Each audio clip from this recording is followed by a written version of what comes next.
Hey, hi, hello there. I'm DilyDaly-Media, and this is Citizen Sleeper 2, part 2 of playthrough B. It took me a while to figure out how I was gonna use the naming scheme for this, just because, well, that first run through I count as like a life. I played through it, and I also just couldn't find a way to continue it. Like, I died. Like, there was no salvaging it. I even tried to. I can show you. I tried salvaging it because I died on cycle 42 and tried continuing onto cycle 43 on my own time and it just didn't work. And this, I loaded up because I was showing my friend how the start of the game was and I didn't want to restart anything. But let's not wait. Let's just get straight into it. There we go. I was wondering if actually, I have to go through the settings and everything, so just give me 1 second. Alright, we're good to go. So, I don't really remember what I was doing. I mean, I do, but I don't. I don't remember what I was saving for, if I was saving for anything.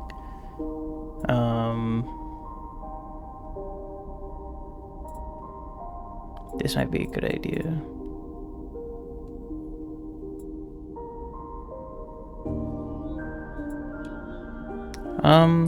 Let's just save it for now.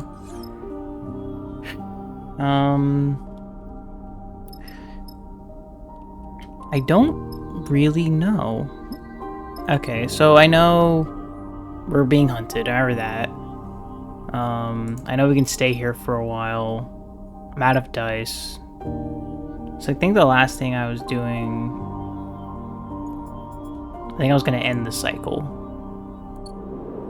Because I don't think there's anything else I can do, right? Because everything else needs dice. I'm just waiting for events and getting to the wellspring. I think that was the last thing I was doing. Let's go to the map. I know I'm trying to get to the wellspring, which I'm not doing right now. Or was I gonna do it right now? Or was I gonna wait? I think I was gonna keep exploring. Yeah, I was gonna finish this. So let's do that. Let's end the cycle, and let's hit it. I didn't eat food.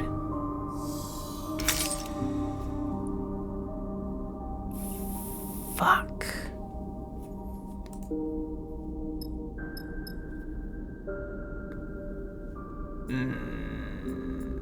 My bad. Do I have food? I don't remember how to eat. I know I could eat doing this. I burned supplies to eat food. So it gives me 4. I can repair myself, I think, right?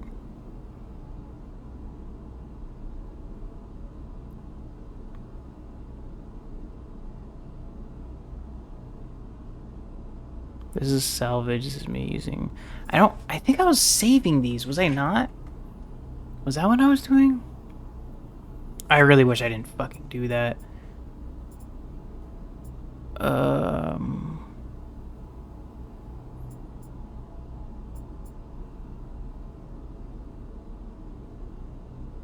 think I was trying to save this, but I don't remember, so I'm just gonna go for it. I'll start kind of remembering stuff as I go, hopefully. I don't need fuel, need supplies. Okay. Let's explore this, and then we can leave.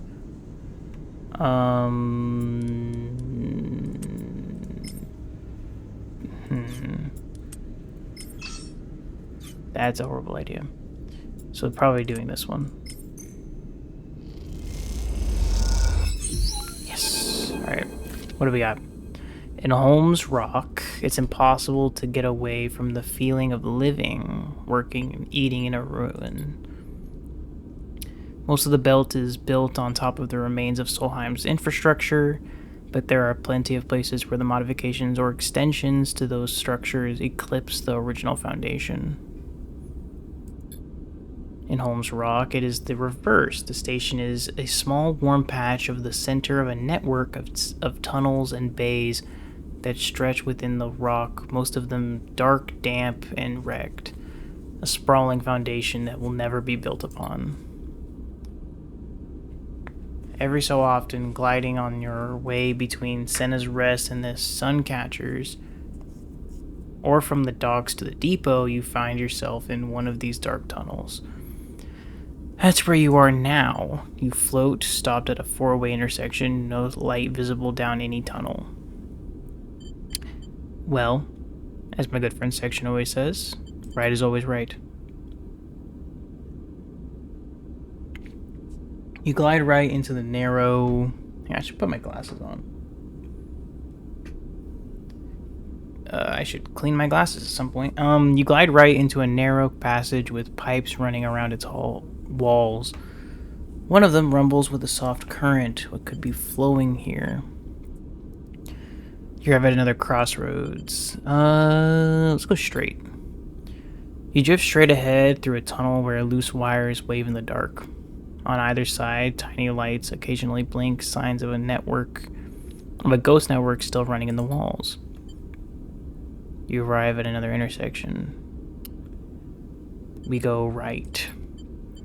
You kick off gently from the wall and head into a cylindrical passage clad with panels that hold back the rock. It is wider than the others, and here and there little droplets of water float undisturbed. At the far end, you see a faint point of light, the warm glow of a lit passage. Fuck me. There is something out there.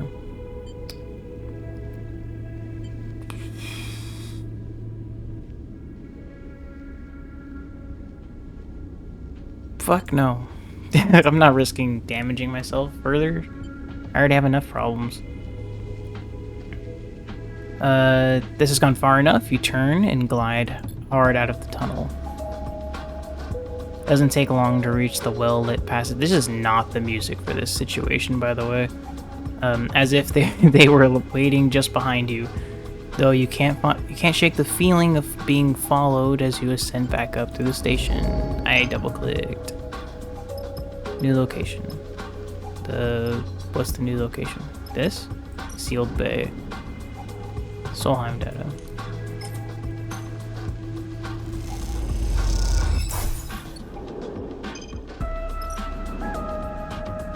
More Solheim data. There's faded old Neovend printer in the bay.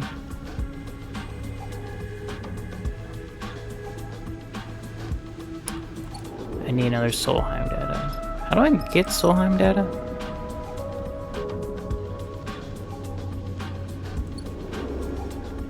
I don't really remember.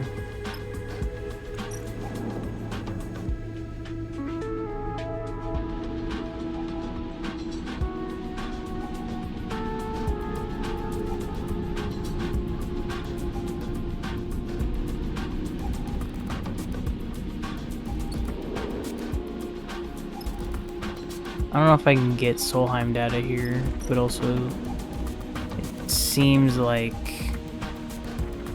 this might break. Or no. So I put the data in and it gives me something back, but I can only do that 6 times. I don't know what I'd be getting from that. I don't really need anything. Just money, I guess. Work at the freighter. I think I can interface here, right? Yeah, systems array.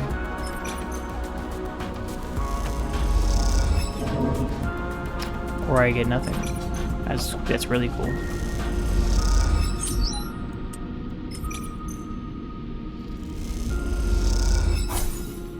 Nice. Alright. We rest again. I can't believe I did that last cycle. Freaking okay. You have to see this, sleeper. Juni comes to find you in the rig, her face flushed with excitement. At first I didn't believe it. Juni can't help herself while she leads you through the ship. There are mentions occasionally, but I've always understood them to be references to something smaller. A system or a unit, not an entire facility, even a series of facilities. You find yourself in one of those more sparse bays of the rig, a corner with a sloped ceiling used for storage. So I checked other records, tried to find correlations, and well, there they were. You see Juni approaching what looked like a clump of scrap components when you entered. Now, looking closer, you see it's actually a section of the core you extracted from the Solheim derelict, the one Juni was so eager to acquire. She sees you looking curiously at what remains of the core. I've had to deconstruct it, over time, pulling away the layers of security corroded outer systems. But all the data has been scrapped and stored. I used data from the derelict near Helion Gate 2. That was the key to cracking the cipher. She looks very pleased with herself.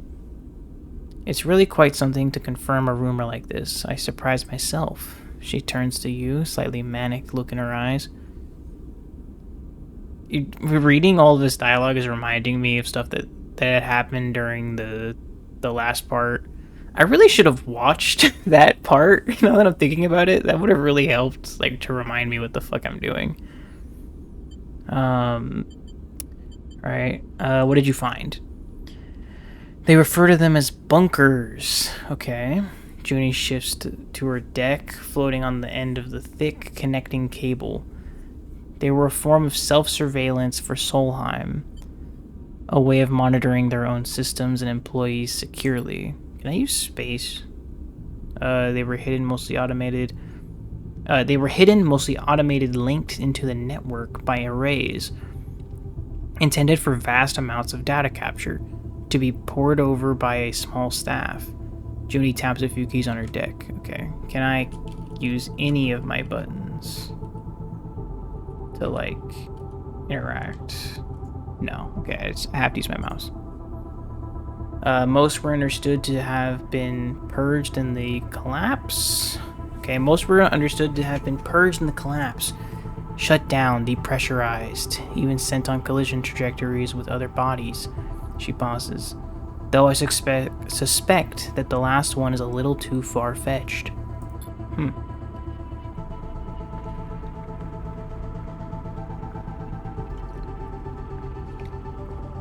Sorry. I spent a lot of time earlier recording some roguelike power hours, and I am feeling thirsty. Alright. Oh wait, no. Did I even read that? I didn't. I've heard people deny that they even exist, that we are misreading the data, that the evidence doesn't hold. Juni turns the deck screen to face you, but I found one. You see a map, a set of coordinates on the sunward side of Holmes Rock, the edge of the belt. Why are these bunkers so important? And you want to go. Any one of these bunkers is a gold mine. Juni pauses, at least from a data archaeologist's perspective. She sees your reaction. And Juni adds, hoping to convince you, in truth, we don't know what else is in there. There could be Solheim tech, blueprints, data never before seen in the belt. We should take a look. I'll give Seraphin the details. She smiles. We could be making history here. And thank you, Sleeper. Juni bows her head a little. I never would have found this without the core you gave me. I understand that was a sacrifice on your part. Now is the time to claim the rewards. You leave Juni in the storage bay, working obsessively through the data. It's hard to know through all the excitement what the real value of one of these bunker facilities might be, but if they are as well hidden as Juni said, there must be a reason. When there's time, you hope to find out what that reason is. Cool. We have a new contract. What is this? Juni's bunker. Where is it? Oh, it's right here. That's not bad. I mean, like, I could go out to the belt, go to the wellspring, but doesn't, like, I mean, we only have so many. Yeah, fuck it. Why not? Let's go do that. We have plenty of food and stuff, I think. Yeah, we're full on supplies. Let's do this. And then spend all of our dice here, and then we leave. I think that might be the call. Fix broken arrays.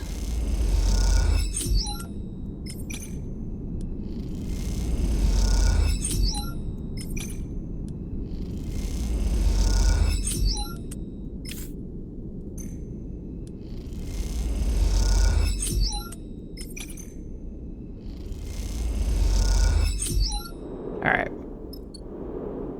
No, I just need to go to the map. Okay, let's do this really quick. So we have to take Juni. Juni's highly interfaced. I'm highly interfaced, so just be having another good one. I think having Endure would be good. That's the only thing I'm bad at. Can I? Yeah, okay, yeah. Yeah, we take Eugen. Bliss is cool, but I don't think we need Bliss for this. That's it. Seraphin nods toward the featureless asteroid. Those are the coordinates Juni gave me. You look out at the rock. It's like thousands, hundreds of thousands of other rocks in the starward belt. All these objects much the same, spread across a huge circumference of space. A good place to hide something. That's it? That's it? Juni speaks up from the back of the cockpit. That's it, Seraphin confirms. She drifts forward, her eyes tracing the shape of the rock. There, she points. That hexagonal crater. She turns to you. That's the entry. You look at the dark spot on the already dark rock. It's a start. Manual labor isn't my favorite. Manual labor isn't my favorite. I don't know what kind of voice I want to give him. I don't think I want to give anyone a voice, just kind of different cadences of my own. The long lost treasure? I can get into that. You look out at the unassuming rock and wonder what it might contain. A few dusty tunnels or something more. Time to go find out. Also, sorry if you heard this. You probably hear it now. That's me wiping crap off of my mousepad. Alright, so we explore first. So just me first. Over here. You can endure.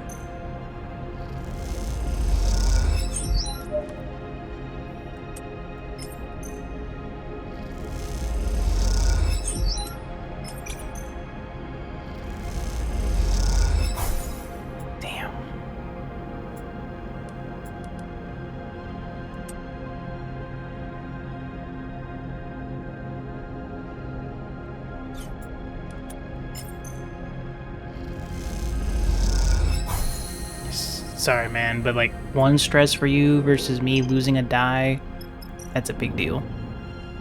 Interface. Now you're up, Juni.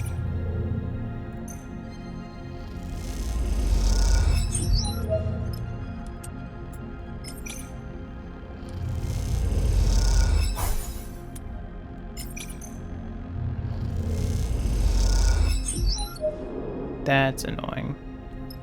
Can I use my die for anything? Wait, I can still access this stuff? Yeah, it's those don't do anything. Yeah, okay. I didn't think so. It didn't seem weird, or it seemed odd.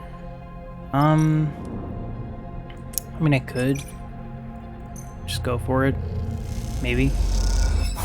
Yes. All right. When you entered the this shit looks cool. When you entered the access spire, the crew suddenly went very quiet. The images of a vast space seen through the viewing windows, the pristine wall paneling, the cool and the quiet. There is a sacred mood to this place, a feeling of hallowed ground. Now, as the facility's final entry lock whirs, flooding the passage with stale, dusty, 10,000 cycle old air, Juni speaks. It's impossible. She drifts down the spire and out into the cavernous interior. A constellation of red specks mark the vast extent of the space, and within it, a ring of monolithic buildings curves away, running along the circumference of the massive chamber. Where did I read thousands?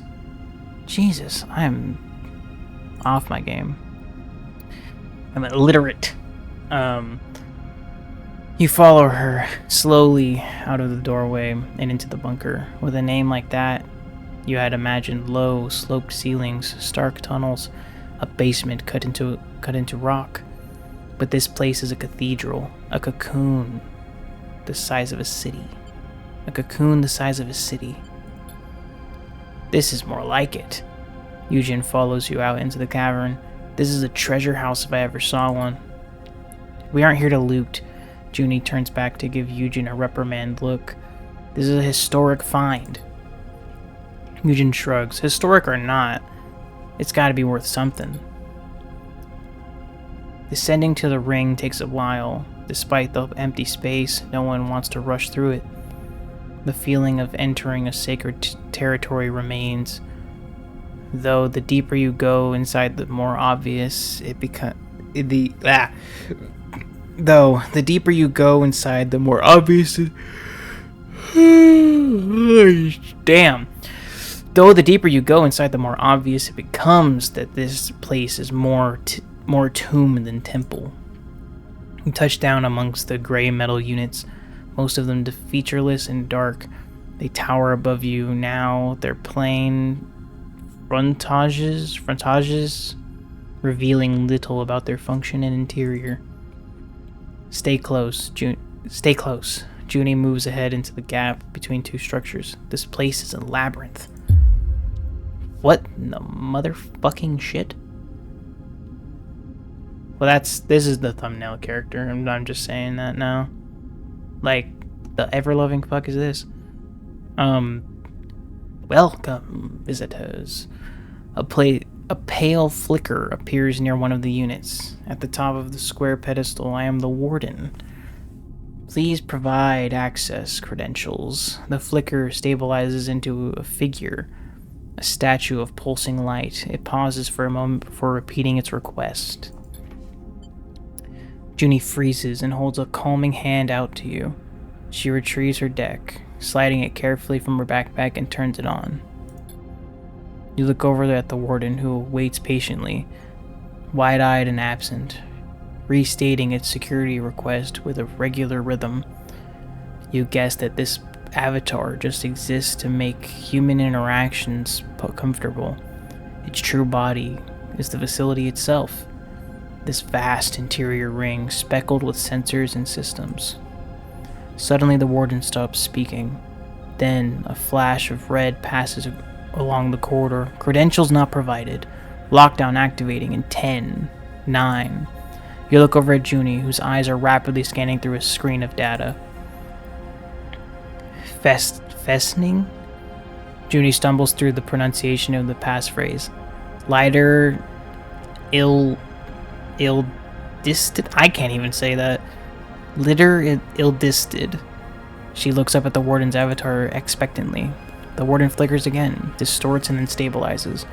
Oversight. Connection not active. Reattempting. It repeats itself again, then again, intoning the words in a regular rhythm. You look over at Juni, holding still as if encountering a wild animal. She meets your eye, but gives no indication of any action you might take. Loop bypass engaged. Welcome, officer. The synthetic voice shifts to a different tone. Leonard Dahl. The avatar's wide eyes stay blank and blind. And guests. Oh, damn it. The thing has been working since Solheim collapsed. Eugen raises an eyebrow. Most of those protocols lost their minds long ago. Juni looks back at you, and then fucking alarm. Juni looks back at you, and then at the warden. The figure flickers, staring out over your heads into the dark. Are we good, Juni? She looks at the warden. Warden, are we approved to access all facilities? Yes, Officer Dahl. The warden replies. Please remember, you are responsible for the conduct of your guests while visiting our facility. Hear that, officer? Eugene grins at Juni. You'll take the rap for me. You move forward, pushing between the structures towards a large building in the hope that it holds the facility's central data core. As you do, you pass benches, barren gardens with desiccated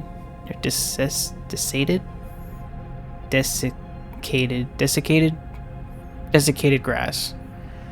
A drinking bottle floats in the air among the dust motes. This place is dead. Be aware, officer. The warden reappears in the dark, shimmering on a pedestal. Due to this facility's extended run cycle and the activation of the hibernation protocol, access to the central data store will be strictly limited. However, if you wish to show your guests the habitation facilities, I'm sure they will enjoy the tour. The avatar remains expressionless, disconnected from the voice that accompanies it. On a personal note, I am glad to see you've returned to the facility. The figure flickers. I am happy to report that I am ready for program reactivation at any time. Juni stares at the avatar. Thank you, Warden. She pauses. Can I ask how long ago the hibernation protocol was activated? Certainly. 11,473 Helion standard cycles ago. The warden distorts. If I am in error, I apologize. Some subsystems have not been properly maintained. That's a long fucking time. Like, we've gone through... I'm assuming Helion standard cycles is actually what we use in the game. We've gone through like 40 cycles.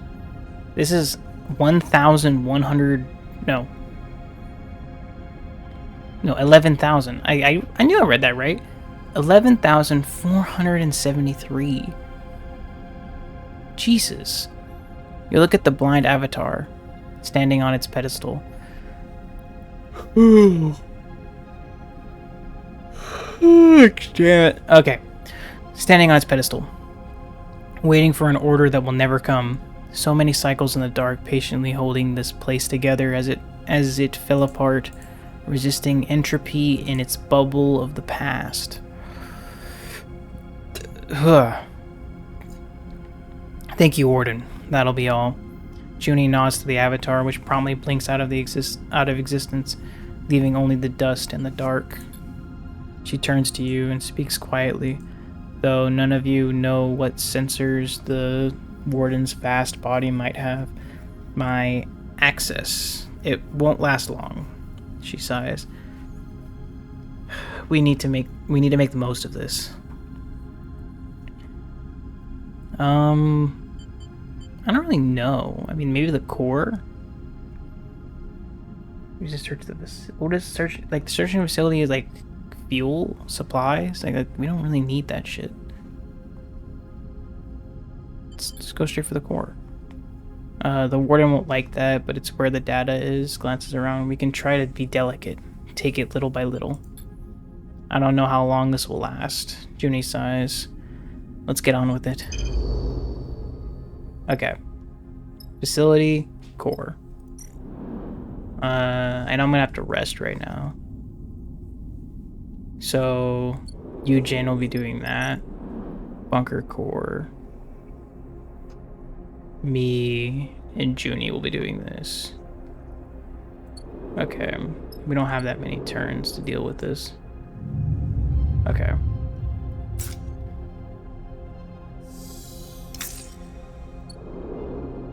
Fuck you.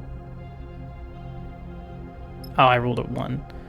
I don't remember how to fix that. Okay. Me and Juni will be doing this.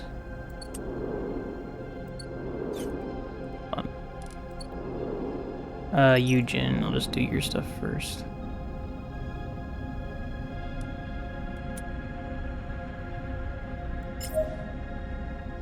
Right, so like you can't do anything to help us over here, right? Yeah. So just using you over here wouldn't be horrible. Oh, but that also adds to the thing, so we get one per cycle.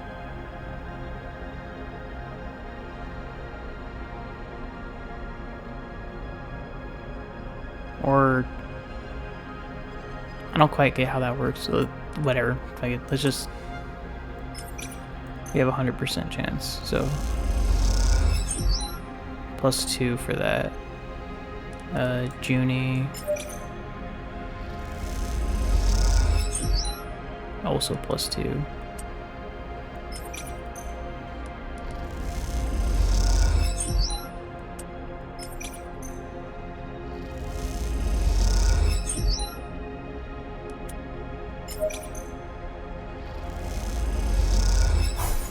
Fuck.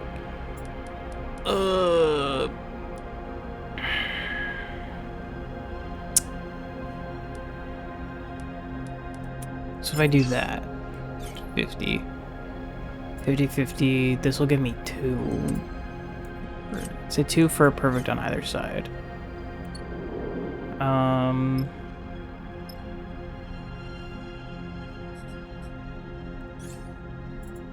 Yeah, I figured.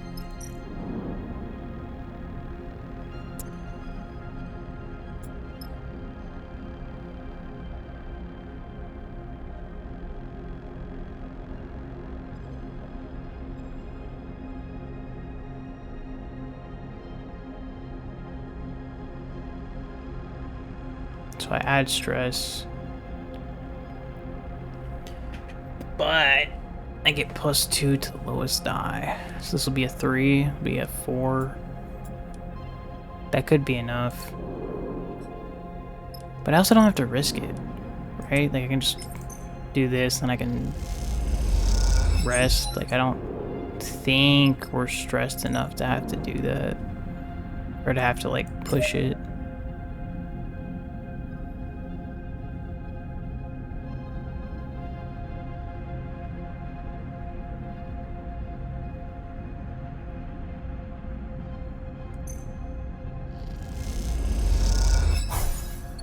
Okay, yeah, and I'm also not going to use the 3. We're just going to end the cycle. Not going to use the 1. Oh, that's some amazing. Well, I say it's amazing. Really good for Eugen.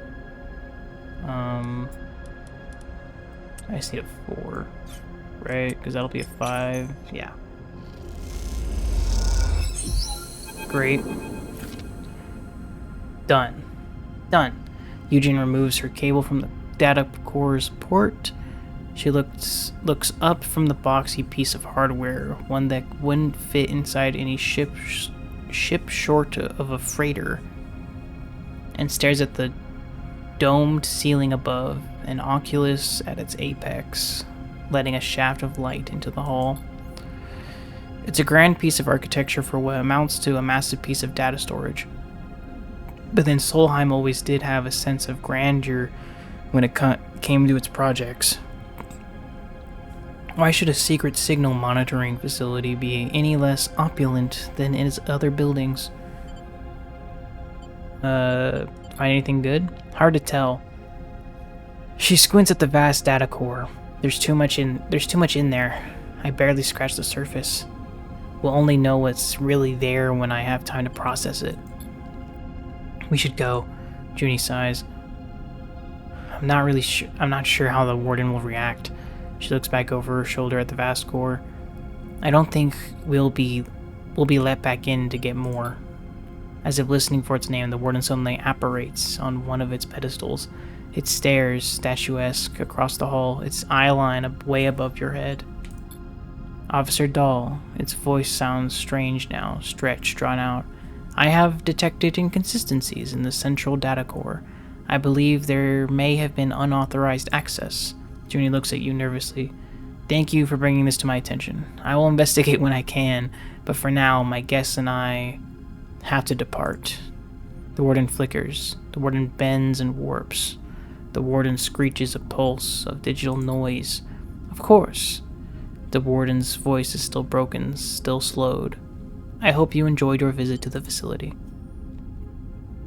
Juni looks up at the blind statue. Something is moving inside it, making its skin, if it has a skin, bend away from its body. Let's go, Juni. Juni nods and glides with you out of the domed hall. You and Juni kick off from the ring outside the core and rise up towards the spire you entered through. As you do, you watch a few of the red lights embedded in the framework of the cavern flicker. Juni turns to you as you ascend through the dark. Do you think the warden is sentient? I mean, as a sleeper, maybe you... She goes quiet. I thought you might know. I don't really know. Like, according to, like, how I was talking before, it was theoretically speaking with a different tone that maybe it wasn't programmed to be able to express properly, like visually, but auditorily. But I feel like that's different. I'm just gonna say I don't know. Yeah, me neither. She looks up to the approaching spire. Eugen is waiting for you in the access spire. Let's bury this coffin. Juni cycles the airlock, and you go through, now in your suits and helmets, ascending the sealed spire. As you do, you look out of the viewing windows and something catches your eye. The ring's red lights, and those few left on the inside of the cavern, are turning off, layer by layer. You turn to Juni. She's already looking out of the opposite side. The warden is shutting it all down. She's ending it. You have to force the hatchback open at the top, and by the time you do, the spire is dark inside. The pristine walls no longer lit. You come out to a canvas of stars, an impossible number of them, spread out in every direction. You take a moment to look at them. After being tucked away in the bunker, they seemed impossibly bright and impossibly beautiful. You glance across at Juni and see she is looking up at the stars too, absorbing their light, as if doing so might lift her out of this time and into another one, where things were different. Can I still do this? I can. Sick. Because, look at, these were some amazing fucking rolls.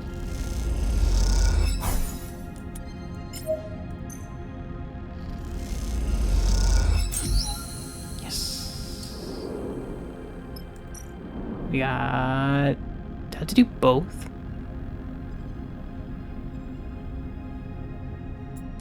I mean, I could try.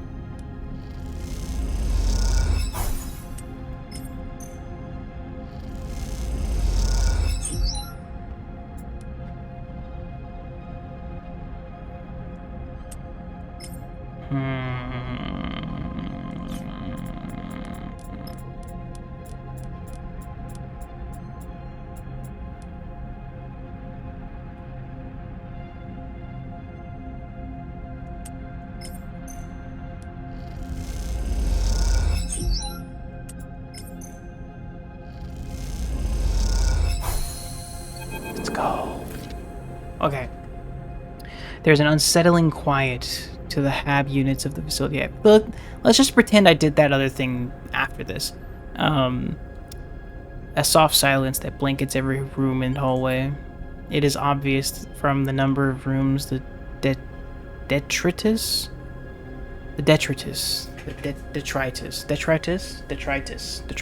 whatever. The scale of the place, that it was built to house hundreds, maybe thousands of people. Perhaps it did.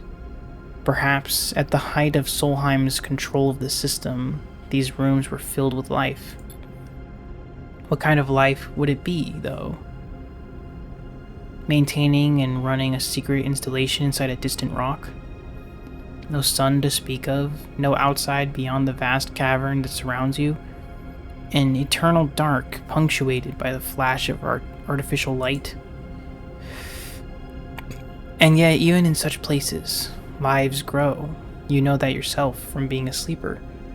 From your work among other sleepers in the most wretched and distant corners of the surrogate systems. Even in the endless dark, people find ways to live. Come, take a look at this. Juni is searching on... I couldn't fucking... Come! Juni is searching on her own in a few rooms away. You glide through an open doorway into a living room with couches meant for zero-G use, a magnetic table, and a window that looks out at the regular constellation of red lights that describe the limits of this world. Juni is holding an object that makes you stop still and stare, blinking at what seems like an unusual reversal of scale. It is a model, you realize, of the rig. The rig? Not your rig, obviously, but a rig, or a MEV rigger class, as the plaque on the base tells you. Mobile extraction vehicle. Juni follows your eyes to the plaque. Rigger class, she frowns. Seriously? That's why we call them rigs? She laughs, the noise bouncing back hard and cruel in the empty room. What does rigger even mean? What does rigger mean anyway? She laughs, another Solheim mystery. You look at the model, still fascinated by seeing your ship rendered in such careful detail. You try to imagine what this model meant to those who lived here. A child's toy? A meaningless corporate knickknack? The model's purpose remains opaque. There were so many of these flying around the system before the collapse, you know? Juni turns to the model over in her hand. Solheim used to rent them out to colonists. I've seen the records. That was what they did here. They claimed the system. Then, rather than exploit it themselves, they provided goods and services to those who would. The workers paid for transit to the system, then accommodation, equipment, and access to mining claims. Other corps like XPR or Neovend paid Solheim to access this closed market to provide other services. Meanwhile, Cybele paid even more to test terraforming tech in the system. They built massive projects here, rich from work they only facilitated but never undertook. I didn't know. That's a whole lot of information. People don't. Juni turns and squints out the window. It's all that core I was working on. All the receipts. Solheim touched everything in this system. We are all connected to them. Here. Juni turns and hands you the rig model a gift. Hands you the rig model. A gift. You take it and turn it over in your hands. You see something on the base. Some words scratched in that you can't read. You run your fingers over them, touching the past. That's the closest thing to a treasure I think will turn up out here. Juni sighs. The people who worked this place didn't have much to their names, it seems. And what little they did have. Solheim owned that too. She leads you out of the hab units, passing countless doors, some sealed, some open, that lead to countless rooms where countless employees lived lives, or tried to, in the shadow of Solheim. Like it or not, this is what made the Helion system. What built the decaying structures you cling to as they orbit their star. What that legacy means now is a decision every resident of the Starward Belt has to make. There's more? Well, do I have to rest first?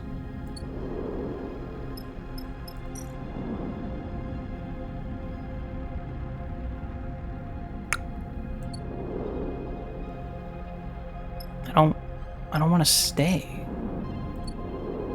Is there more? Did I miss something? No.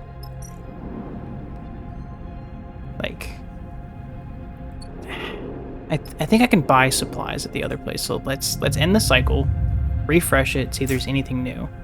If not, then I just wasted a turn.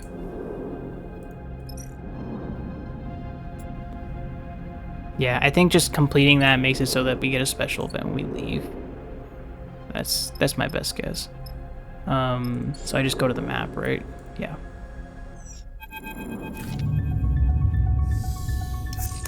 Lost my stress. Okay. Seraphin settles the rig at Holmes Rock. The old Solheim arrays glinting in the sun. Looking out at the station, you suddenly remember the model Juni gave you, and you take it out of your pocket. Seeing it in full light, you notice it's made from cast metal, surprisingly detailed and robust looking. Well, look at that. It's a mini rig. You let him take it. He turns it over in his hand, looking at it. What a find. He gazes at the model ship. What are you gonna do with it?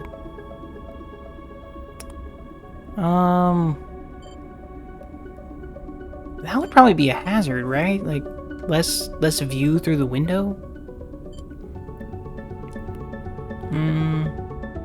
Not sure. I'll see if he's got an idea first. Yeah. Looks at it. Seraphin looks at it a little bit longer. Gotta be something worth doing with a model like this. He pats you on the shoulder. Maybe you'll let me look at it sometimes, huh? He gives it back and glides out the cockpit. Sleeper? Juni puts a hand gently on your shoulder. You turn to see her smiling a rare smile. Thank you for going out on a limb for me. I know that wasn't the most profitable job, but we'll be found. I'll be thinking about it for, well, ever. I managed to extract some data that you can use, and I'm going to search through everything we pulled out from the bunker. Juni looks down. I want to show you it was worthwhile. It was worthwhile. I'm glad you think so. I'll also start seeing where to find the kind of tools I need to work with data like this. I need to work with data like this. Yeah, I'll also start seeing where to find the kind of tools I need to work with data like this. Okay, there we go. That sounds way better. Her smile is fading already, replaced by a familiar, determined stare. We can't let it go to waste. But my deck is not going to be good enough. Okay, no. We can't let it go to waste, but my deck is not going to be good enough. Darkside might be the only option. It's the biggest remaining Solheim facility in the belt, she sighs. I'll look into it. Either way, thanks for bringing me with you. I'm glad to be part of this. The smile returns. For as long as you'll have me. She looks away nervously, and then before you can respond, she's gone, off to find a corner of the ship where she can dig through the data she pulled from the past in order to build a better future. Cool. 2 upgrade points. Awesome. Right, we got a ship mine that I gotta deliver back somewhere. I don't remember. But we're going to the wellspring. That's what the spores are for. The spores are for the far spindle. But I'm finding Seraphin's sister and then... Okay, hold on. Finding Seraphin's sister in the wellspring. And then on the way back... This Flotsam? That's Flotsam. Where was I going to go? Because there's the wellspring. And so ship mined back in Flotsam, so I have to go up here then back. But I think there was something far spindle, cadets and the scatter yards at the bottom, so I'd have to go boom, boom, boom, boom. I don't think I can go that way, and I can't go across that way. I think there was something I needed to do here that would give me the ability to like travel through these. I don't remember what it was. But we got 4 points. I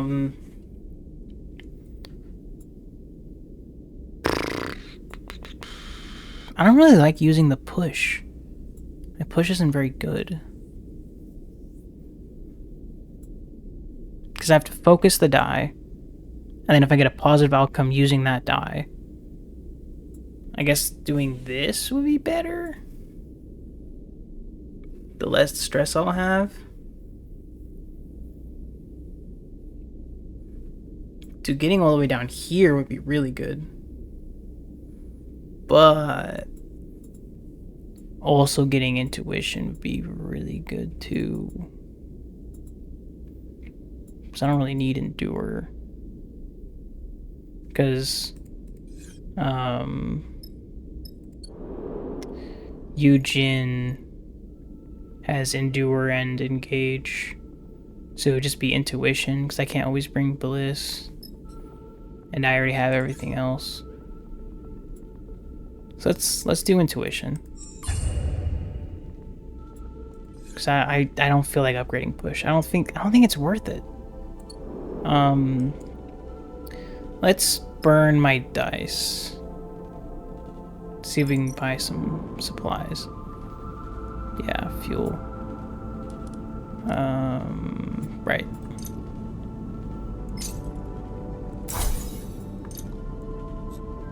Right, that's... Oh, I filled fuel. Okay, that's fuel. Supplies. Scrap. Do I just have to sit here for a while? Or can I buy supplies here? I can buy supplies here, okay. Yeah, fill supplies. And then let's see if we can make some money really quick.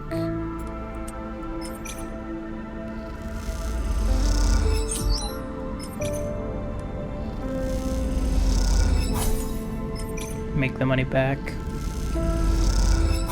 Probably not gonna make all of it back.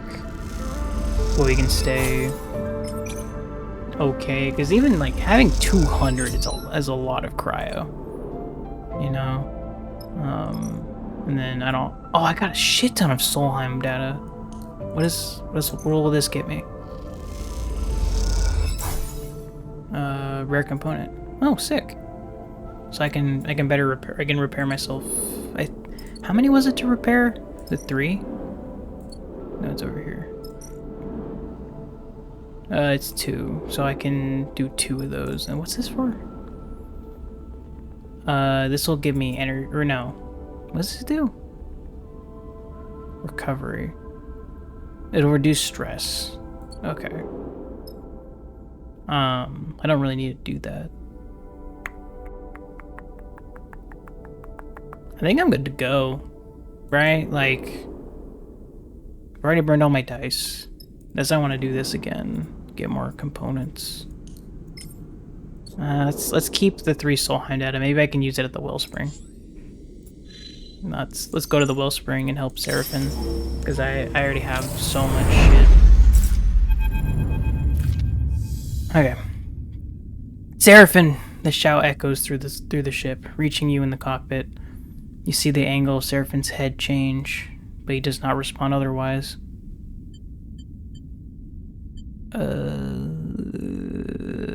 Stay out of it. You stay silent. This doesn't concern you. Seraphin! You recognize the voice now. It's Bliss. Moments later, they come into the cockpit. Is no one listening? They look between the two of you. I guess that means one of you is guilty. Bliss shakes their head. Come on, you need to see this. Come on, you need to see this. You follow the irritated Bliss through the ship, down into the cramped storage units tucked between the main ship and the hull. As you enter, you are greeted by total chaos. Amber globs of liquid ration float in the air and cling to the walls, while chunks of dried food spin slowly, breaking the... Are we gonna lose a shit ton of fucking supplies? Spin slowly, breaking into crumbs. See? Someone opened up one of the supply crates and left it like this. They point to a crate in the storage netting with the lid pushed open. You look at the mess spilling out from the crate. Who could have done this?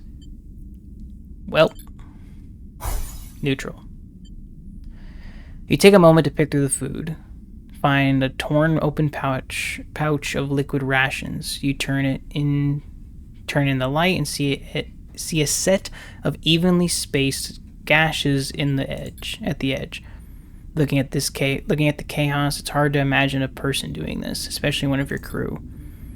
Bliss puffs out their cheeks. I need a break from this ship. They look at you. Help me tidy this up. You spend the rest of the journey packing the crate away and disposing of the spoiled supplies. But as you do, you can't help but wonder what actually happened here. When you are finished, you take one last look around the storage bay. As you gaze around the now cleared space, you have the same feeling of being observed by unseen eyes as you felt in the tunnels of Holmes Rock. Oh, do we have a stowaway? I mean, I can guess, but like, what kind of stowaway do we have?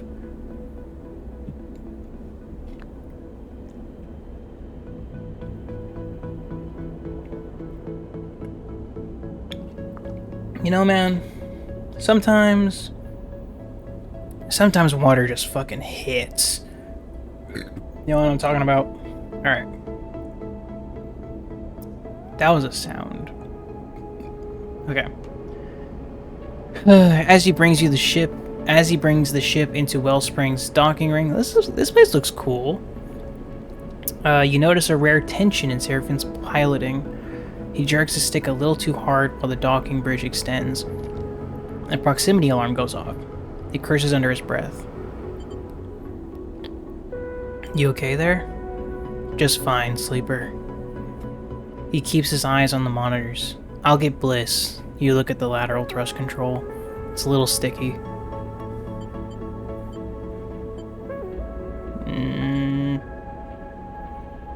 I don't know if it's my plate. I know we've known Seraphin for a while. We lost our memory, and then we bonded over the whole export shit and everything and all that. We've been bonding this entire journey and all that other stuff.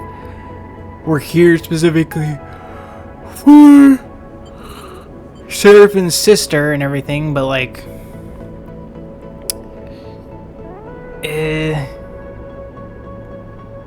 that's not what I mean.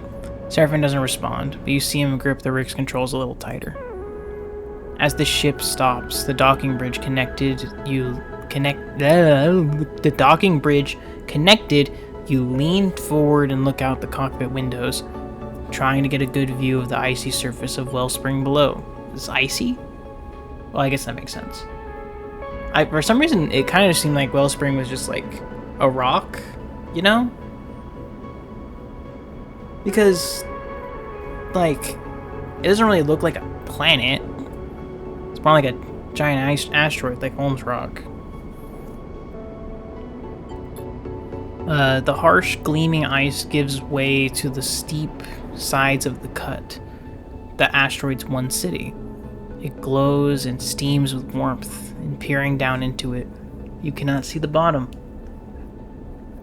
Beyond, along the horizon, you see the terraces of the pithead, where the current extraction effort must be taking place. Seraphin runs the shutdown sequence and unclips from his seat. He turns back to you, a flinty look in his eye. I'm going to head down into the cut. I've got a few leads to follow up on. You get the sense he isn't asking for permission. Let me help. You can check out the city if you want, but I'm not following along, Sleeper. This is my trail to follow. Before you can respond, he pushes past and glides out of the cockpit. Jeez, okay. You turn and watch as he pushes past Bliss in the doorway. I missed something? Bliss shoots you a look. He seems even more irritable than usual. Right, I don't think we ever told Bliss about us going to Wellspring.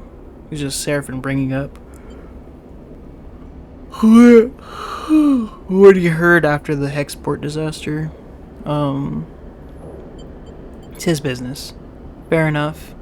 Bliss sighs. Looks like a stop over at Wellspring for a bit then. They unzip their jacket. I'll be in the markets. At least Lane's unlikely to come out here to pick a fight with the low-tick syndicate. Bliss shrugs. I'm leaning back for a second. Just gotta... there we go. They turn and head towards the airlock, whistling softly as they do. Eugen comes out of a side door as Bliss passes. He stretches and squints at you. Permission to find a bar down there? He grins. Just joking. I know I don't need to ask. He winks and follows Bliss. I'll wait with the ship. Juni's voice echoes through the thin interior wall of the corridor. I've got archiving to catch up on. She pauses. There's nothing older than 1,000 cycles on that snowball anyway. A true historian. Doesn't care about anything that's too young. Alright. Wellspring, the base of the Lotic Syndicate. As you look out across its icy surface, you remember Malik, the captain whose ship you saved, and for whom you surveyed the ice asteroid. Right! I forgot about that. I really should have watched the last part before doing this video. You also remember how he promised to repay you for your actions, should you ever cross paths again. Perhaps Wellspring is a good place for you to make that happen. After all, if Seraphin's sister is here, surely the Lotic Syndicate would be the best place to find her. Jesus. Reminds me of the fucking... The first game, with how long we like scrolled across there. I guess we do this.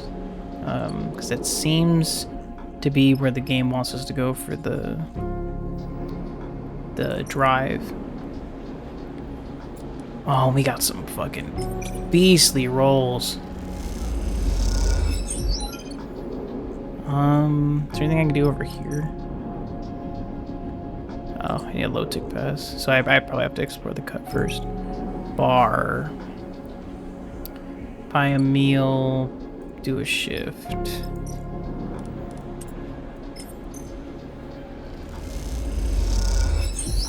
Alright, what do we got? Amazing. To think this place supplies most of the belt's water. Bliss looks across the cut water at the workers in their distinctive yellow gear. No wonder the syndicate runs it like a corporation. You look at those gathered in the low-ceilinged bar, gathered around cushioned couches and low magnetic tables, their voices bouncing off the metal walls. All of them wear low-tick clothing, a mark of their status as contractors for the belt's most powerful syndicate. At the far side of the bar, you spot Eugen, perched at a magnetic table with a bunch of miners. That's a terrible sentence if that was spelled differently. He appears to be playing some kind of local dice game, although given the amount of alcohol involved, it's hard to tell if he's gambling or drinking is the focus. Not hard to tell if gambling or drinking is the focus. Okay. You look back to Bliss, who's watching another group, quietly discussing something serious in the opposite corner. Lotic gets the job done. Bliss turns back to the bar and sips their drink through its metal straw. Well, that's the thing. I've been looking around Chasm Row, searching out components in the markets down there. People don't seem so happy.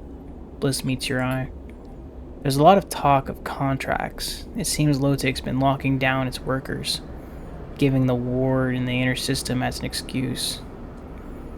They play with the metal straw, swirling the orbs of liquid in their sealed glass. Oh, well, metal straw though. Didn't really describe. I was gonna say it's boba, but like orbs of liquid, not like tapioca, which is just like the ball itself. The pressure is building, sleeper. We shouldn't hang here much longer. They sigh. We need to give Seraphin time. Well, raises an eyebrow. It sounds like I'm not the only outsider who's been hanging out in Chasm Row. I heard someone complaining about a rude young man asking too many questions. Who else could that be?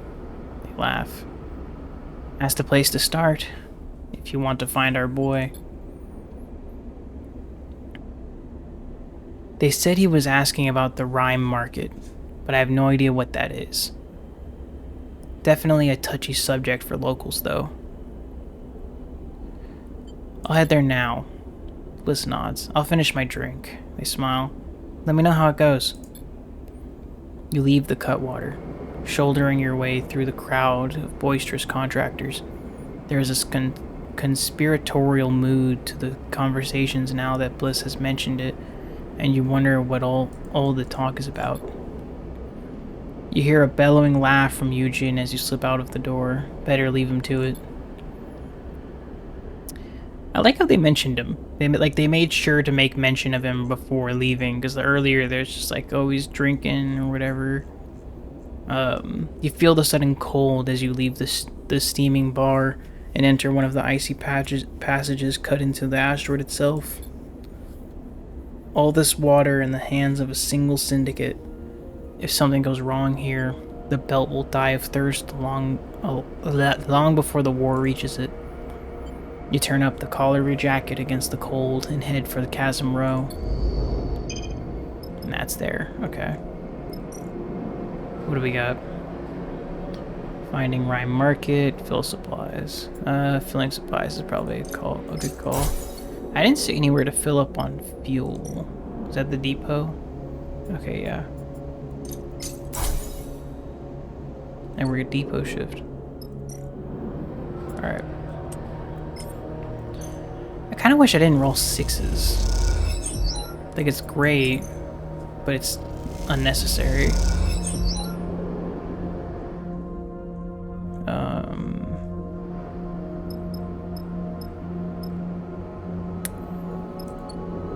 Yeah, now we just end a cycle and hope we don't hear anything bad about Seraphin.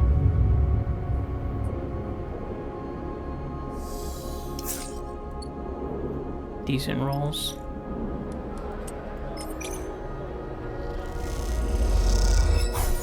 You suck.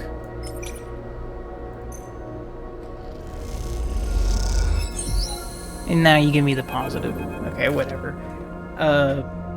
The markets of Chasm Row have become familiar in the past cycles. The past cycle. I've been here for like 2, this being the second one. Their steaming, orange-lit depths, the persistent condensation on each unit's windows, the gleaming of the amber workers' suits, each contributing to the particular atmosphere of this buried city. But among this, you have noticed other details too. The freelance crews on the hunt for illicit tech, the conversing workers who drop to a whisper when you pass, the light flickering through floor grates, suggesting ever deeper layers. These are the details you have followed to the Rhyme Market, a place discussed in hushed tones in dimly lit rooms. And as you drift towards what you know to be one of its entrances, the door bursts open in front of you. A large dark bundle glides out of the door and it impacts the metal wall of the passage with an echoing bang. But your eyes are drawn by the imposing figure that hovers in the doorway, bracing himself on the frame. Oh, it's Kirk. It's the guy from Hexport, right? Guy we helped? Stay out of the Rhyme Market, rat. The man sends an orb of spit spinning after the bundle. The bundle unfolds and you suddenly recognize Seraphin. Winded but straightening up to go back for more. I don't got that. What's going on? The man turns toward you as you shout, and Seraphin, seeing the opportunity, kicks off hard, flying into them with swinging fists. The two tumble in a flurry of blows, slamming into the doorframe until the man gets his legs between him and Seraphin and kicks him into the wall. Seraphin hits hard and floats away, a few crimson bubbles of blood drifting from his bust lip.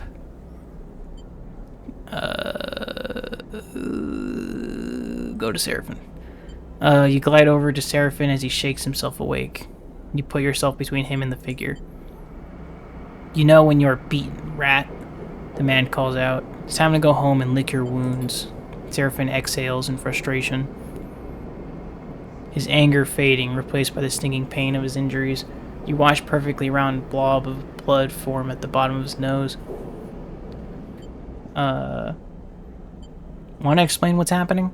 For the record, the man folds his arms. This one started it.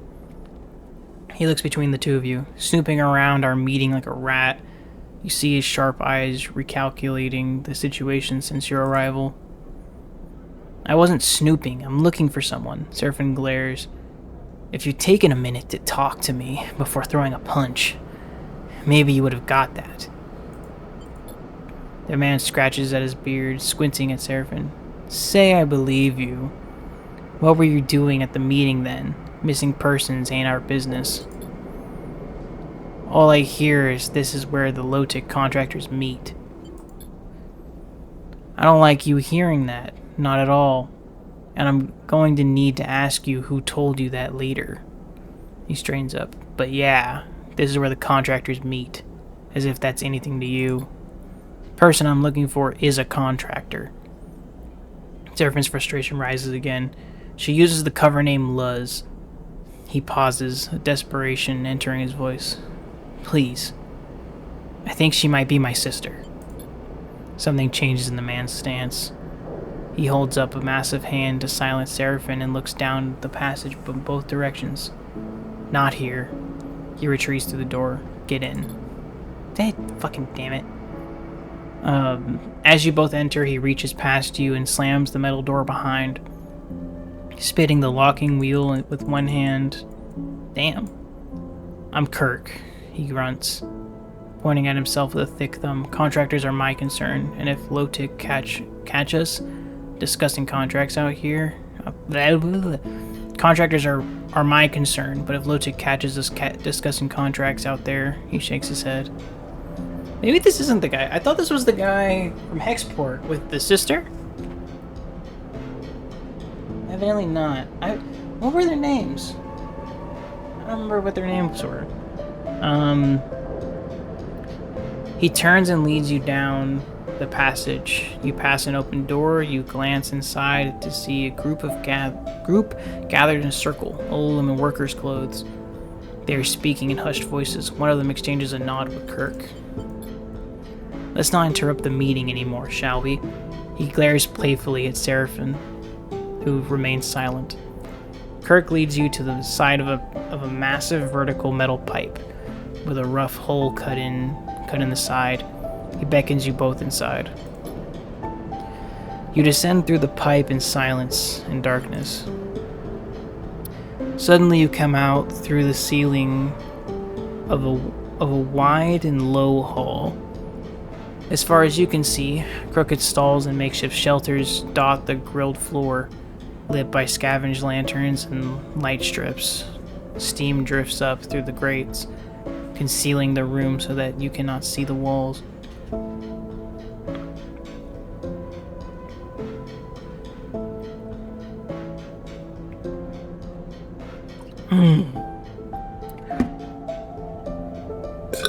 Sorry about that. Gotta hydrate, you know? It's getting warm in my room, unfortunately. Welcome to the Rhyme Market. Kirk gestures with a thick hand at the ramshackle interior. Lodic don't know about this place. Let's get a drink. Sorry. He leads you off to a nearby stall with a set of improvised stools welded to the floor in front. He hooks his leg onto one, and you and Seraphin follow suit.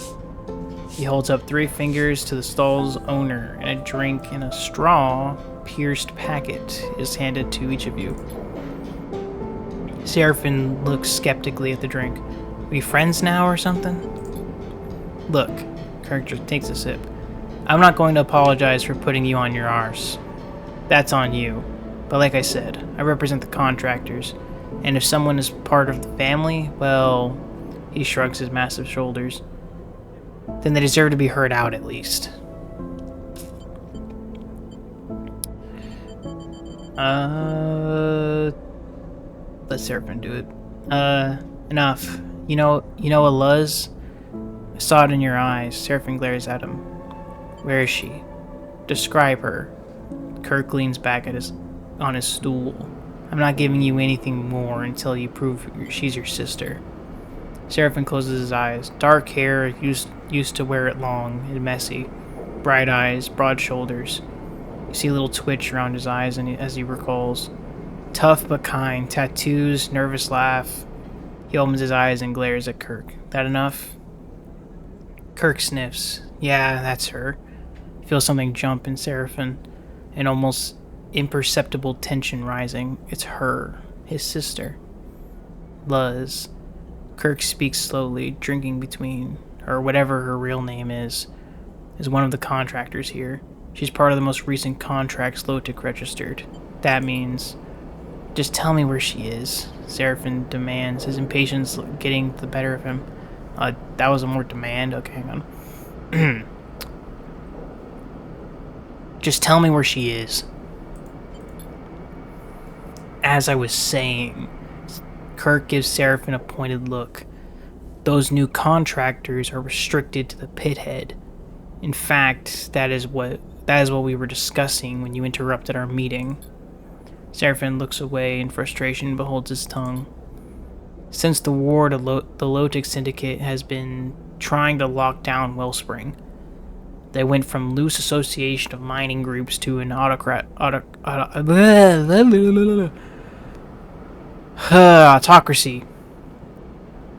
and started enforcing contracts with some seriously overreaching terms.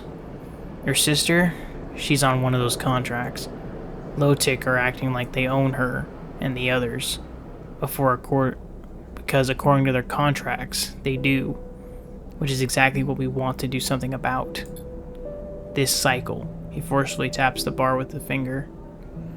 We are voting on strike action and a full blockade of Flotsam.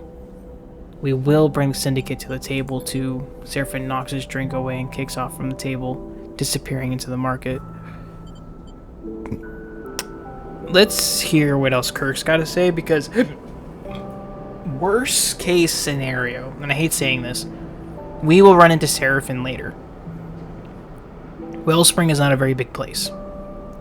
Also, even if we don't run into Seraphin later, working with all of, like, the contractors, like with Kirk and everything, is probably more efficient, right?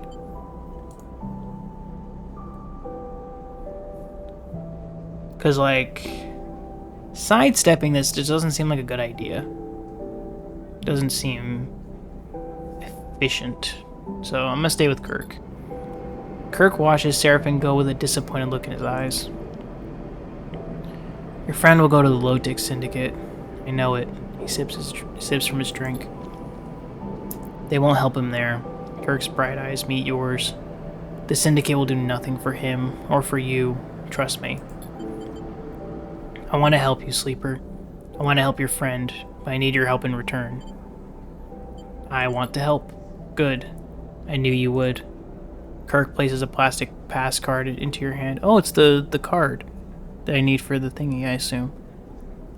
Kirk places a plastic pass card into your hand. It glints with the mark of the Lotic Syndicate, a blurry ID photo laminated into its transparent interior.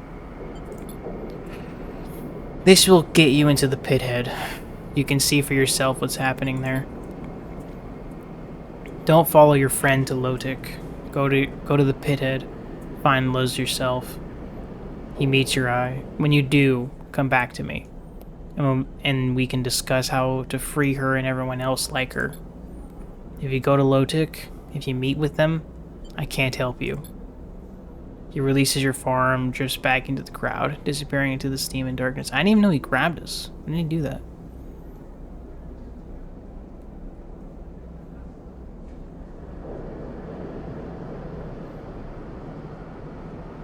Hey, he didn't. When did he grab us?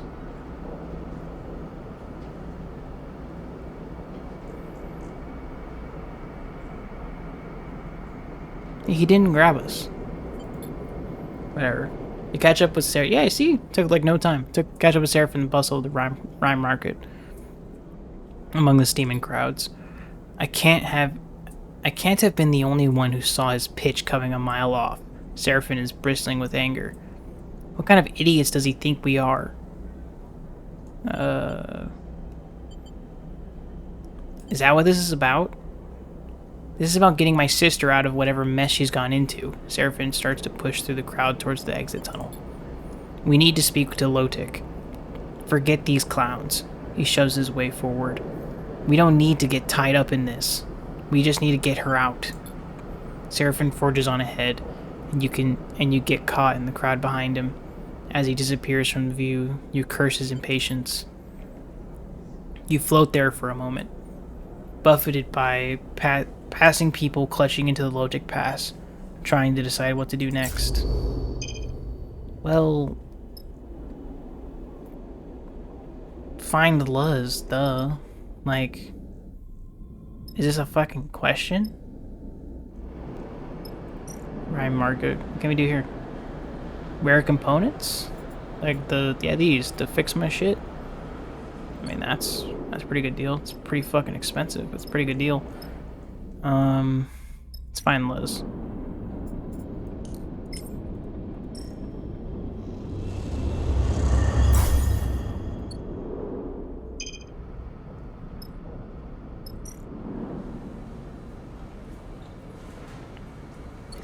Yeah, not a good call. Okay, this one.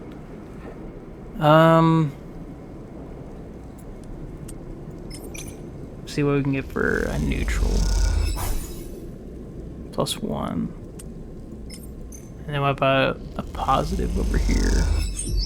3. Okay.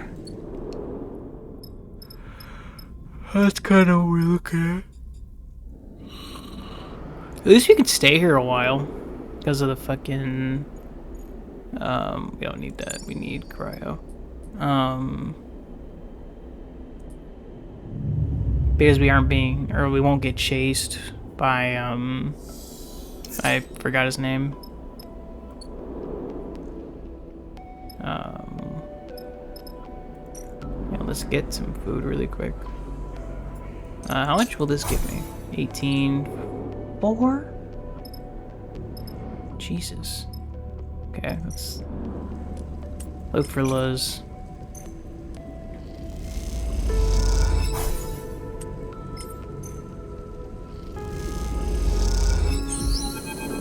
Okay.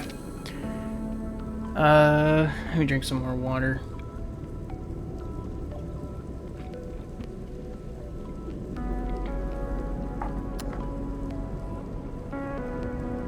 And actually, I'm gonna be right back. I'm really sorry. I'm just gonna pause the recording. It's gonna be a really quick cut. I gotta do something really quick. So, I have a not so funny story.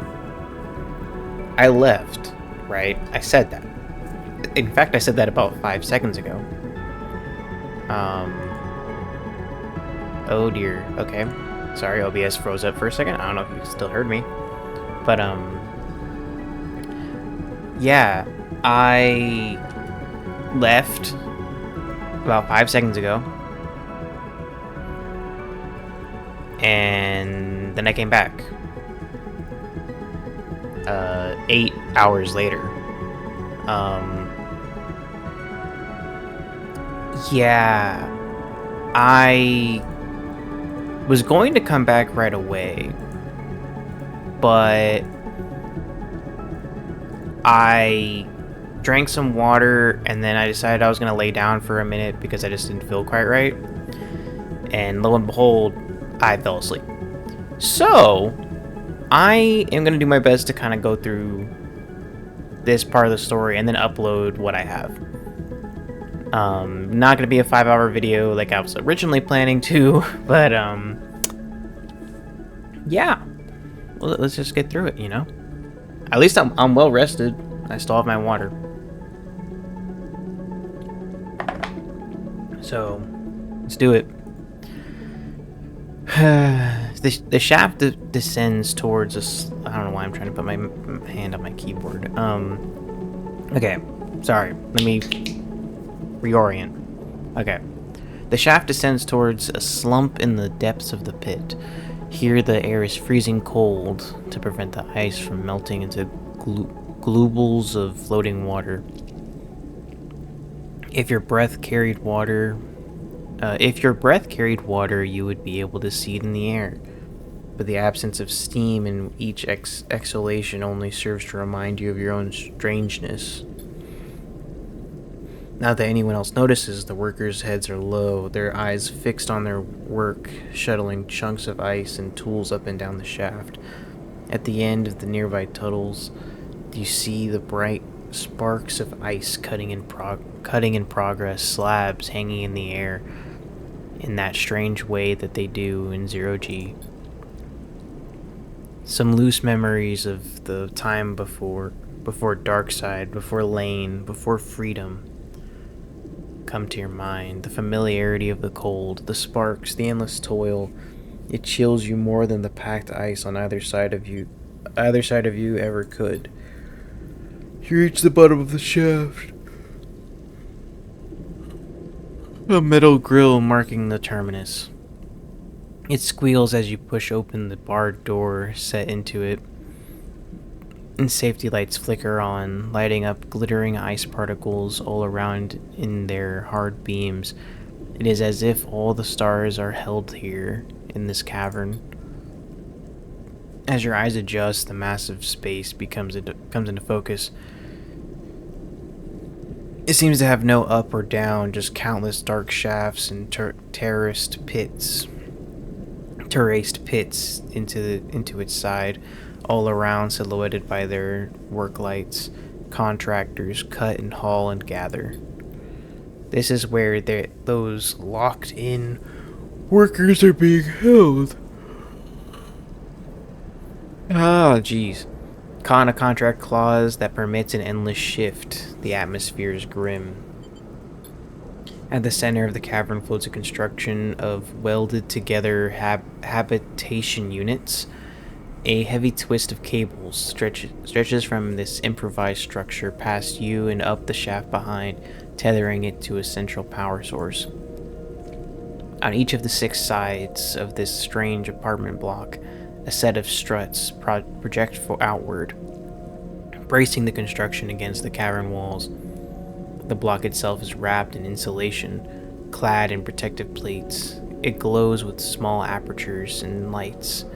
You approach the nearest entrance. Everything is bitten by rust, by decay. If the bars on the entrance weren't clear enough indicator, it is obvious now that this place is a prison. The door scissors open, letting out a blast of warm air. You quickly duck inside and it seals rapidly behind you. The cramped interior passage glows warmly, but its ragged condition keeps it from feeling cozy. You follow the corridor, ducking beneath hanging wires and loose insulation. This is where you were told you will find Luz. I feel like this could just be, this is where you were told to find Luz, or told you could find Luz. Like, I feel like there's too many U's in this. I know it's just 2, but like, or whatever her real name is. You come out into a communal mess. Counters and food preparation units fitted into the walls, cushions, stools, and couches scattered around. A couple of contractors are stretched out in the space, one of them snoring loudly in the corner, another sipping from a food packet on a stool. I could use a food packet. Wait.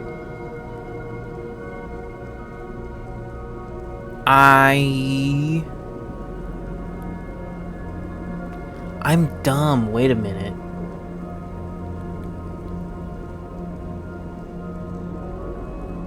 Oh my god.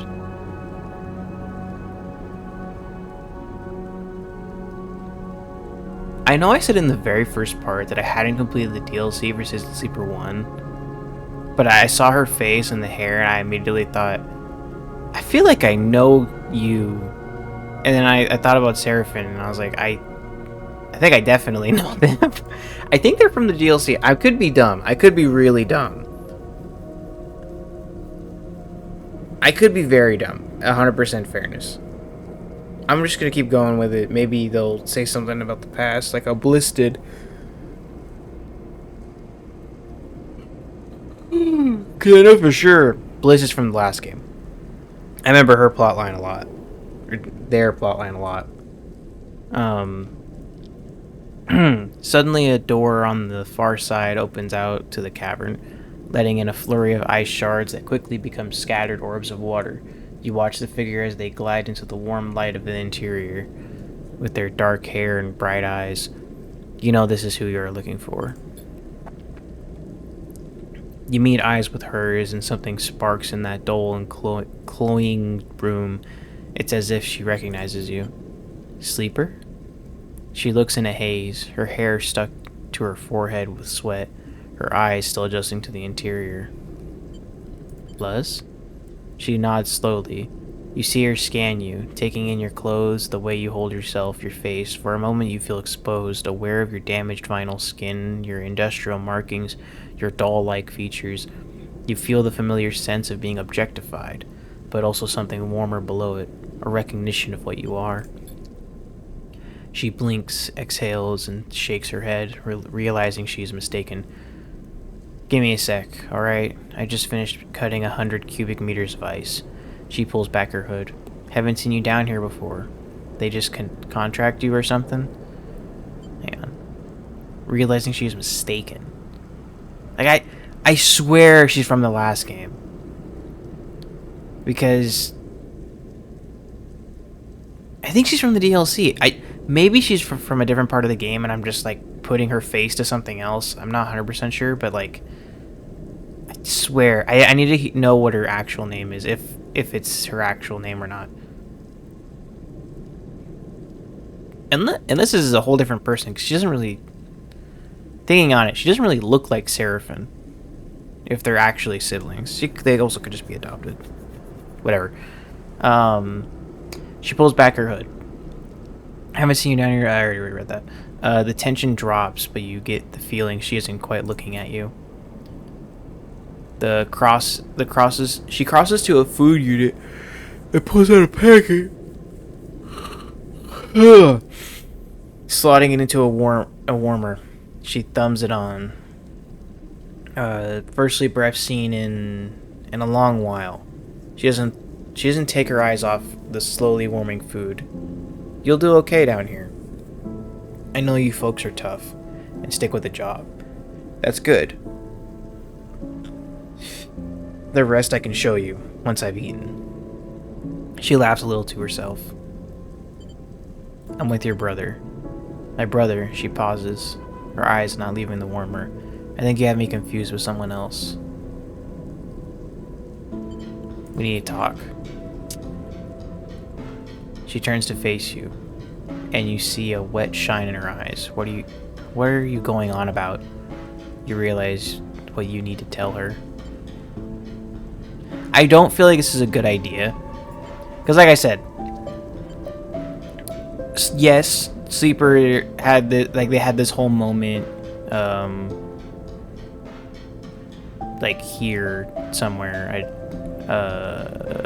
here, but like, fuck, it's the only decision, so it's not really a decision. Just continuing. Seraphin is on Wellspring. I wish they had like a little thing right here that's like, oh, you like what you chose. The warmer chimes let her know the food packet is ready, but she doesn't seem to notice. Seraphin? She takes a ragged breath, then steadies herself. Here? Not here at the cut. She nods and then shakes her head. Well, if he trusts you with his name, I guess I should trust you with mine. She comes closer. Tala. Yeah, I swear I remember Tala. I think. I could be dumb.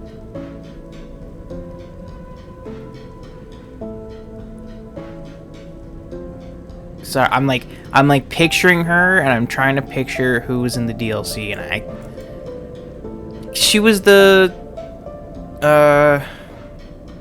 fuck, was it Seraphin or Tala that was in the ship during the transfer when you had to break through all the security shit? I was in the middle of doing that when I stopped playing. Or like I finished it and then I was gonna continue and I just didn't because there's no achievements for the DLC, and I was just like, oh, it's probably not gonna be important. Well, I'm a fucking moron. You know what I'll do in the next part? I will go back and load up that game and I'll just see if I'm an idiot or not. I'm Tala. She smiles a warm smile. Now, where is my idiot brother? I'll take you to him. She laughs nervously. Sorry, this is not what I was expecting on my lunch break. Tala suddenly seems to take on some energy. She glances toward the corridor behind you and the door at its end. I sure hope you have a plan, Sleeper, because they do not want us locked-in contractors getting out. She moves towards the corridor. There's security in the shaft, and then again at the pit head. You must have passed through the checkpoint at the entrance, too. I doubt we can bypass all those. She turns back, grabs her food packet, smiles at you, and shepherds you towards the corridor. You should run a distraction, maybe? Or is Sarah on that already? You are slightly taken aback by your sudden change. We're going to have to... A blaring alarm sounds inside the habitation module, loud enough to wake the sleeping contractor with a start. You and Tala exchange glances. Surely this can't be for you. Tala rushes down the corridor and tears open the door at the far end. With you following close behind, the ice shatters, glittering in the interior light. The cavern is in chaos. You see dark-suited, low-tech security wrestling with contractors lit by flashing red alerts. More contractors are coming in through the corridor in the grill you entered from, carrying bulky equipment. The equipment is blaring out a voice, Kirk's voice, echoing around the cavern. A look of panic crosses Tala's face.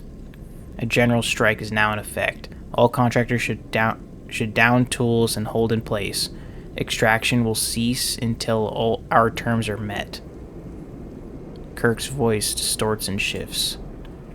We have blockaded all traffic to and from Wellspring. We seek the resignation of the syndicate's leadership and for a new workers' council to be instilled in its place. This cycle, we will shut down the shaft. Any worker not willing to strike should leave now. There is a screech of noise and the message begins repeating. You watch as the security are pushed back towards the grill, outnumbered by the gathering workers. Tala looks at you for guidance. Now's our chance.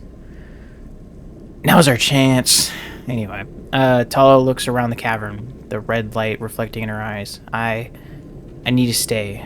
I won't abandon the others. What about Seraphin? Tell my brother what's happening. Tell him I'm not leaving until all of us are free. Tala backs away, glancing over her shoulder at the others. You see them gathering their tools and taking them to be locked away in the hab module.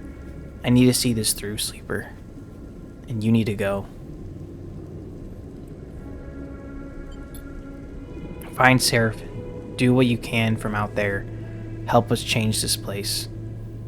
And with that, she turns and glides off towards the others.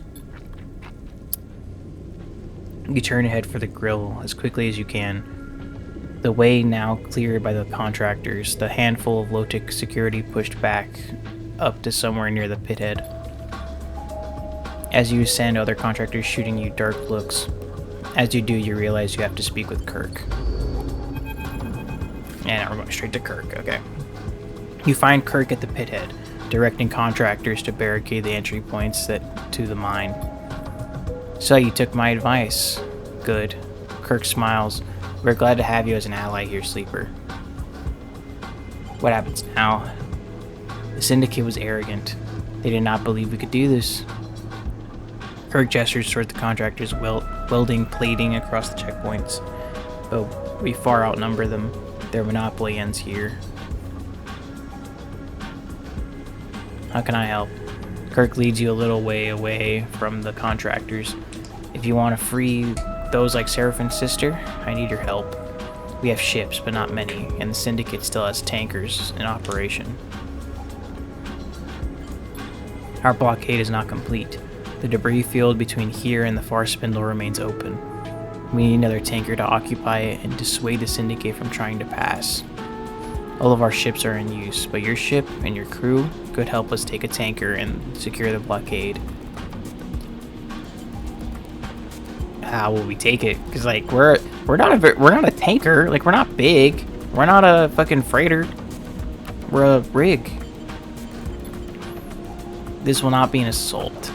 Kirk puts a hand on your shoulder. The tanker, the Headstream, has been held outside Wellspring for many cycles.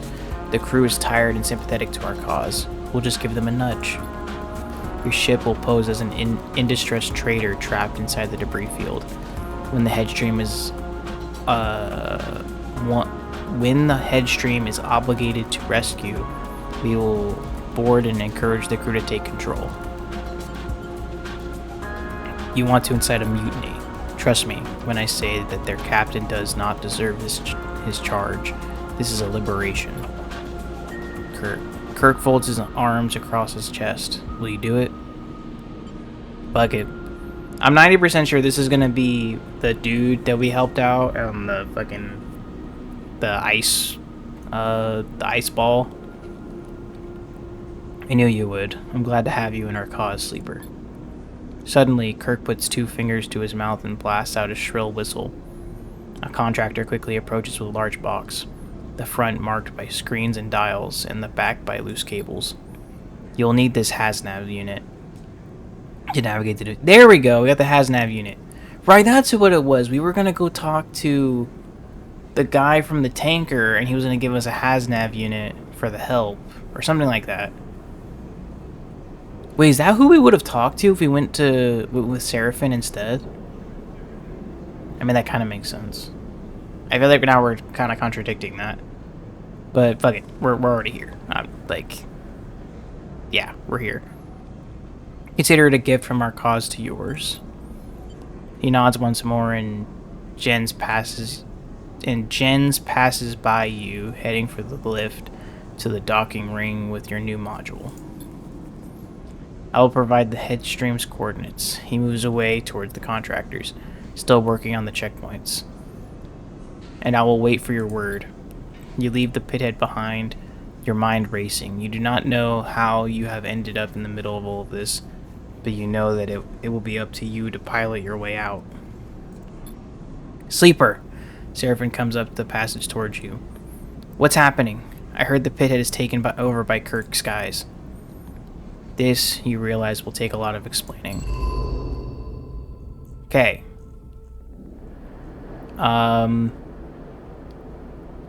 We have a contract now. This is gonna be a lot of shit. Let's burn some of our dice, I guess. Endure.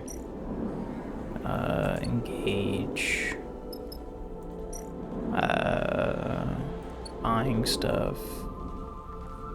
And that's locked down. I guess I do the endure. You know what? I'm not gonna bother. Okay. Headstream. Headstream tanker. Tala gets released. Okay. So we take Kirk. He has endure and engage. I think we take Bliss. Because this covers all of our bases then. I have a plus in... Actually, I have a plus in both of these. Right? I think that sounds accurate. There's a back button. Okay. Back. I think I have a plus in engineer and in intuition. So having those isn't really significant. I think having more overall is probably better. I don't assume we're gonna have a whole lot happening, but just in case there is, like, it's probably better we're covering what I'm weak in. The Headstream looms large in the cockpit. Ooh, nice rolls. Cockpit windows as it comes to a stop. I can't believe you talked me into this, Seraphin sighs. This is not a good plan. Convincing Seraphin to take Kirk out to this low-tech freighter wasn't exactly easy. But with the pithead on lockdown, there really weren't any other options. A voice crackles over Seraphin's terminal, loud enough to hear but quiet enough that you can't pick out what's being said. What are they saying? Seraphin glances back over his shoulder at you. They're telling us to prepare for docking. He swallows nervously and turns it back to the console. Good. Keep them talking. You look behind you to see Kirk, floating by the doorway. Seraphin flicks the comm switch and begins speaking to the Lotic's ship, thanking them for responding to the distress signal, trying his best to play the part of the nervous trader suffering an engine failure in the debris field. Kirk jerks his head for you to follow him into the corridor, and you unclip from your seat and float out behind him. If it's okay with you, I'm going to play the captain on this one. His flat stare suggests he isn't asking for permission. Is this going to work? If we keep calm and take it slow, there's nothing to worry about. Let me tell you how this is going to go. He starts moving down towards the airlock, and you follow as he talks. The headstream has been holding here, cycle after cycle, while Wellspring tried to quash our little rebellion. He smiles at the idea. Now the blockade is in effect. Well, they'll know they have to hold out for longer still, while the messages from Lotic operations get less and less frequent. He stops by the lockers, swapping his Lotic uniform for an old flight jacket. This is a ship full of tired, unhappy, underpaid, and underfed workers. You both arrive at the airlock. We just have to nudge their anger in the right direction. God damn it. There is a hiss as the airlock cycles. Lotic are coming aboard. Kirk catches your eye and gives you a wink. The airlock doors scissor open, revealing a drained-looking Lotic captain, flanked by security officers. Lambert, captain of the Headstream. He presents himself immediately, but with little enthusiasm. We have been in communication with your pilot, and are docking as requested to provide support. He looks between you and Kirk, his eyes lingering on you a little too long, no doubt, taking in the strange vinyl skin, dark glowing eyes, and doll-like face of your frame. He directs his attention to Kirk. How fares your crew? Thank you, Captain. You notice the immediate change in Kirk, his deflated posture and softer speech. We're surviving as best we can, but now that you've come to our rescue, we're very grateful indeed.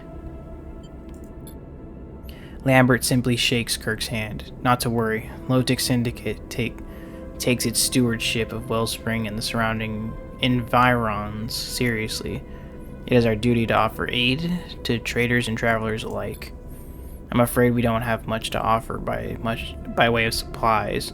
Our stores have been depleted by our long posting here, but your crew is free to enter our ship and make use of its facilities while you make your repairs. Kirk continues playing the submissive captain, nodding enthusiastically and uttering a stream of thank yous. You feel like he's pushing it a little, though Lambert only seems to be paying the minimum of attention to him. Suddenly he turns a sharp eye to you. Your pilot didn't mention you had a sleeper aboard. Kirk quickly responds, Apologies. They are such a good worker and quiet too. We sometimes forget they are even here. Even there. Perhaps if your ship is in need of maintenance, you can borrow them for a few cycles.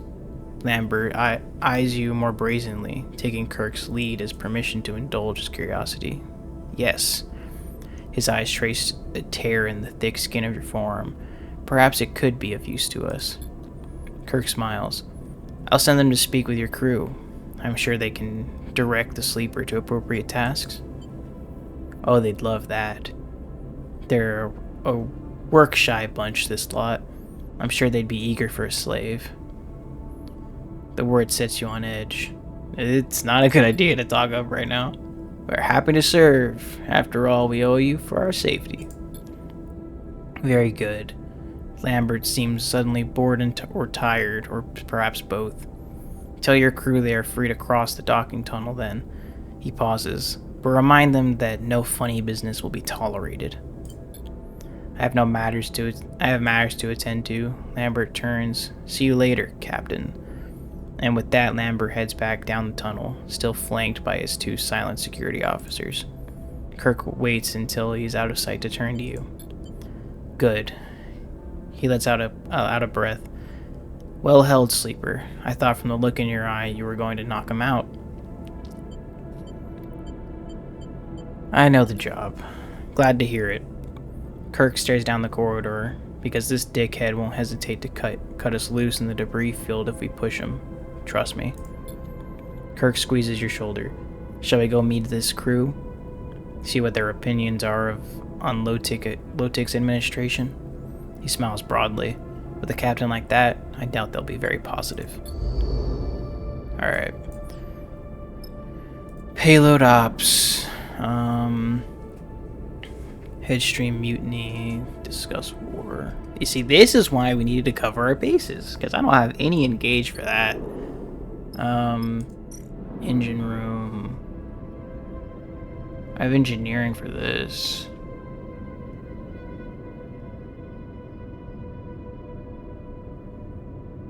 This will put in the mutiny.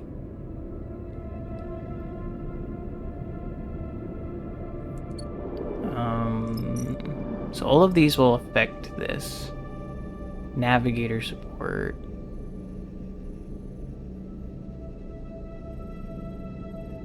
Maybe, do I have to do these first? Like the headstream mutiny? Or is it that I complete this and that's 1 bar? That might be what it is.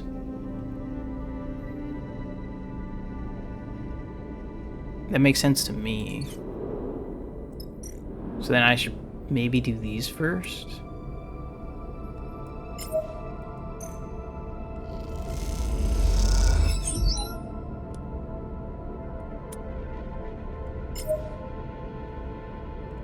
How much shade does this go up?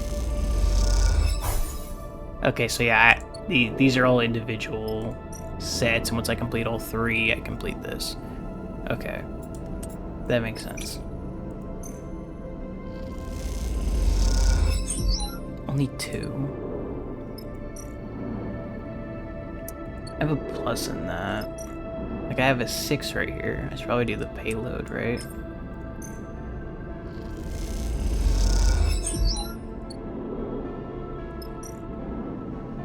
Threes, there'll be 4s. Probably shouldn't do the danger if I can help it.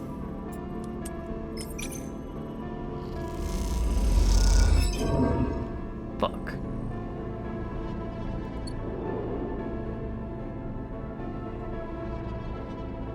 Yeah, I probably shouldn't have done that. That's the wrong thing. Let's end the cycle. Fuck.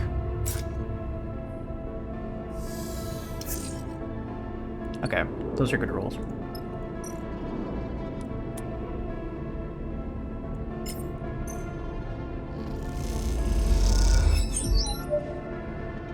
Two, and then a 1. We're looking for a 1. If we get a 1, I gotta just use my 6s and we're done here. Fuck.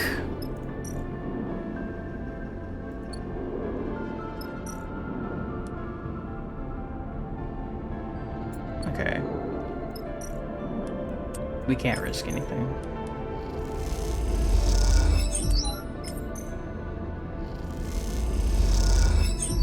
I really wish they had pluses.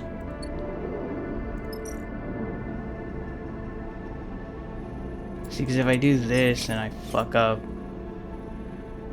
Ah, this sucks. I need to refresh and get really lucky. Maybe I need to push? Push is a +1, right? That's only going to push this to 3. That wouldn't make it any different than these. I just need to get lucky. Getting lucky with the 3s isn't as worth it. Okay, yeah. 5. Oh, this is fucking awful. Okay, I complete this at least. Okay, that's 1.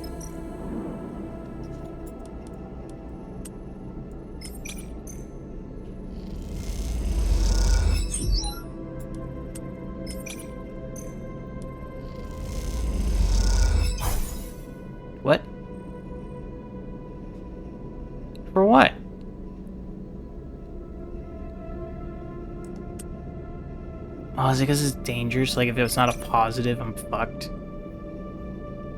Fuck.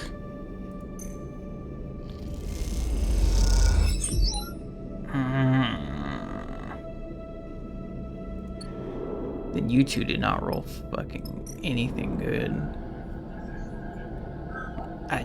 Fuck.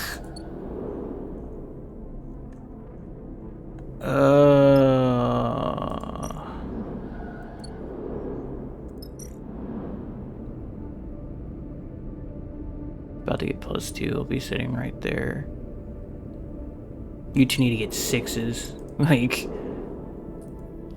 fuck me.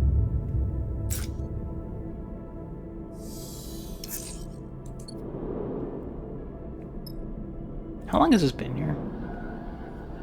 I don't know, but I can't do anything about it. Shit.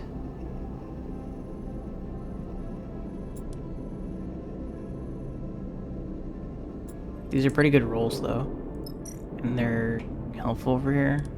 Okay, yeah. Not helpful enough. Not helpful enough at all.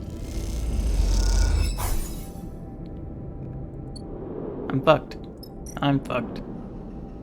I'm fucked.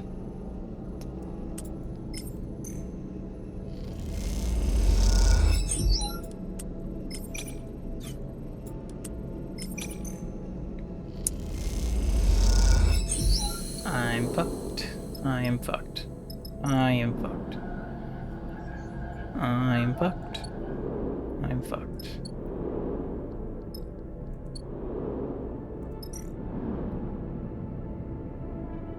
I add 1, this becomes a 2. 2 becomes a 3. Even then, it's not enough.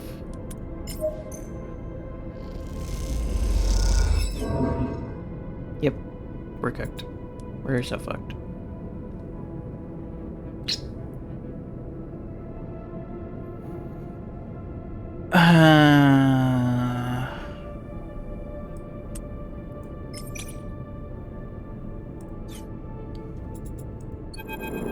We're fucked. Kirk rushes into the bay you are crossing. It's all kicking off, Sleeper. A growing fear in his eyes, Lambert's lost control.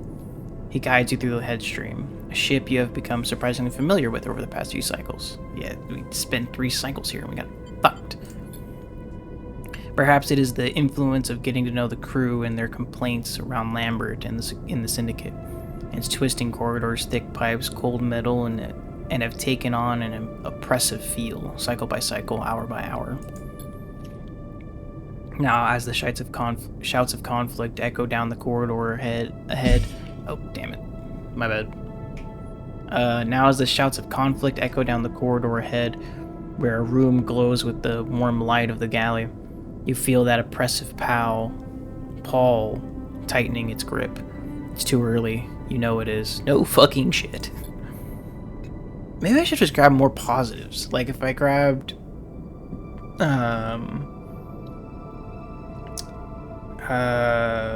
Juni or something.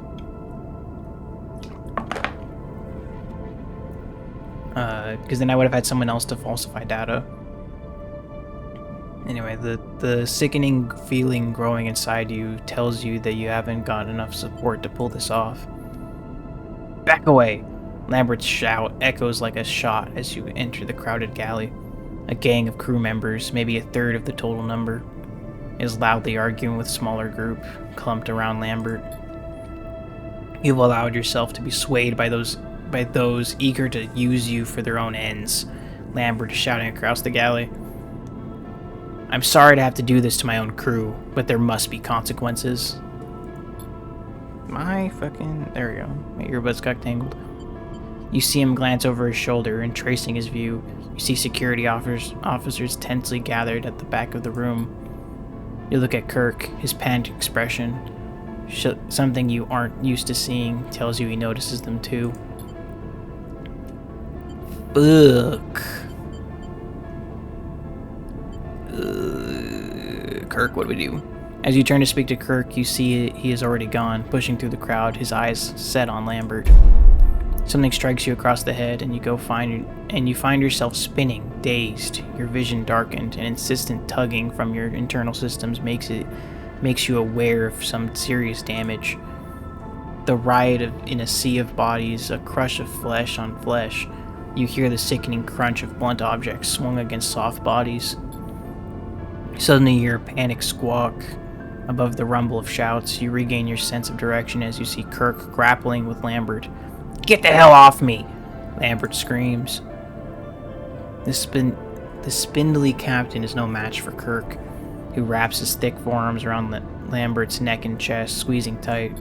Security officers begin to strike at Kirk, and you see him flinch as they do, but hold his grip strong. Seeing their moment, the crew wrestle the security officers off Kirk as Lambert's feet kick futilely in the air, his fingers scratching at Kirk's arm around his neck, his eyes rolling back. I'm not telling Kirk to stop. He's winning. Help the crew. You scramble forward, join the crew pushing back the security and anyone else resisting them. The tide shifts, the security falling back or floating injured. Pushed against the wall of the room, small orbs of blood float across the space like a constellation of violets, gently spattering the pale galley walls. Sensing the shift, Kirk releases Lambert, who spins lazily through the air, a trail of spittle leaking from the corner of his mouth. You see his chest rising and falling very slowly. He's alive. From this moment on, the conflict fades. Lambert and the injured are taken to the medical bay under the escort of the resisting crew, now armed with batons. Some of the security see the futility of resisting and agree to join the mutiny. Those who stubbornly remain are taken to the brig. You join the others in cleaning up the galley. The room itself, evidence of a brutal takeover. The brutal takeover this became. People bled and cried out in this room, and you can't help but feel that some of their pain is on you. At some point, you have to stop. A hazy feeling coming over your body. You reach up and touch your head, and feel a rent in your thick vinyl skin. When you touch something metal and cold beneath, you withdraw your fingers. Settle yourself here, sleeper. Kirk, bruised and tired, gestures to one of the galley flight couches. Please. You have no energy to resist, even if you wanted to. As you settle on the couch and slip your feet on the straps, Kirk inspects your head. This wasn't how it was supposed to go. You feel him applying some kind of adhesive patch to your wound. But I want you to remember this. I want you to remember that it was Lotic that caused this. That pushed us to the edge and required this of us. The blood will always be on their hands. The repair's finished. You turn to face Kirk.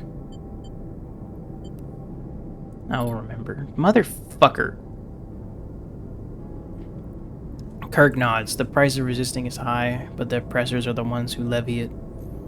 Kirk pushes away from the couch, rising up. Spare your thoughts for the crew. He glances around the room, now almost empty. It is their struggle that lies ahead, handling the ship and the role it must have in the blockade. They will need to calm this violence alone, and retaliation will come. He sighs a heavy sigh. I hope they will be ready when it does. We, however, need to return to Wellspring. Kirk takes a deep breath and lets it out slow. Motherfucker. The struggle goes on. He pushes off from the couch and leaves the room. You take a moment before you follow, taking one last look at the galley. A few crimson stains still dot its walls. You hope this was worth it. Well, best I could do. Goodbye. I meant to leave.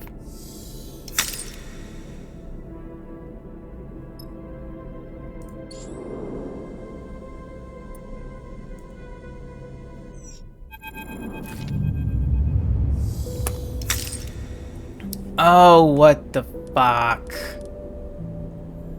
God damn it. I thought I was supposed to lose stress. Why did I gain so much stress?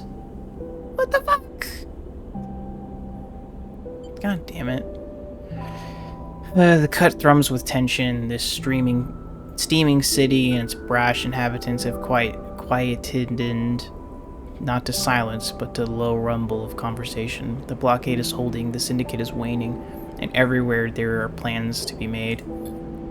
You and Seraphin flow idly in Chasm Row. Many stories deep in this wound in Wellspring's side, waiting on Kirk, not far from the first place you met. A meeting Seraphin still has lingering bruises from. Kirk is inside somewhere, and like every other low-tech contractor, he's making plans.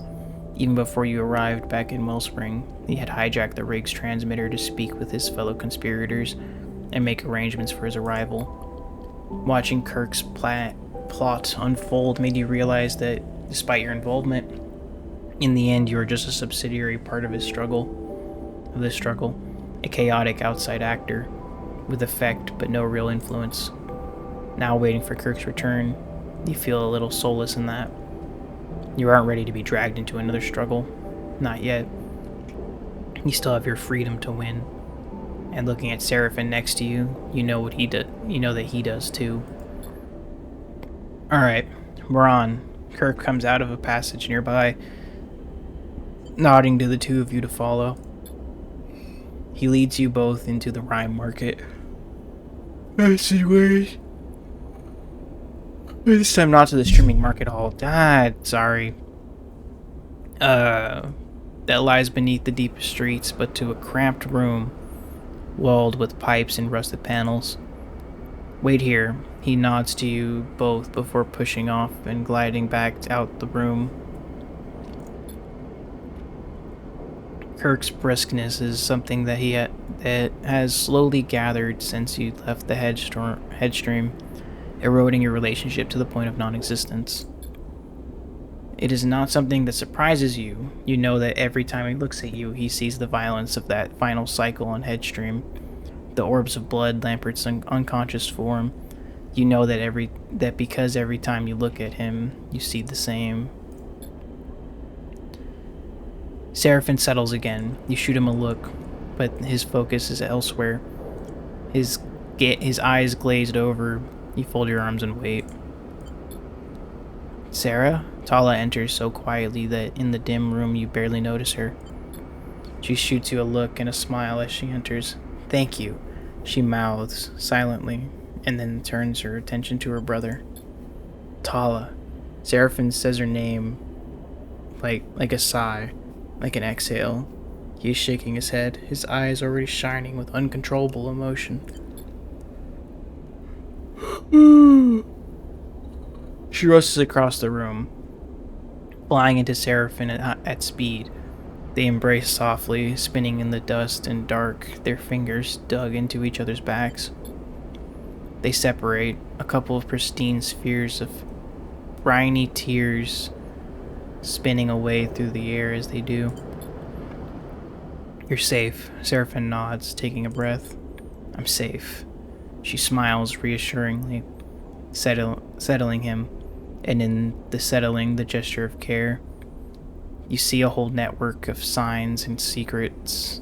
Tala's the calm into Seraphin's storm, the big sister who eases his heart. She looks him up and down. You are so big, Sarah. She laughs at her own statement. You've grown up.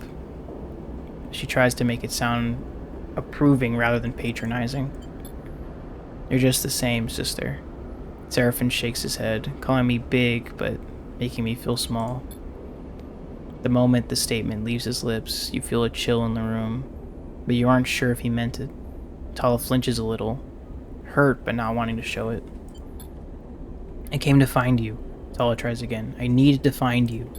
Seraphin looks torn, and you see in him something you have come to recognize, the slow and careful raising of his defenses. Why now?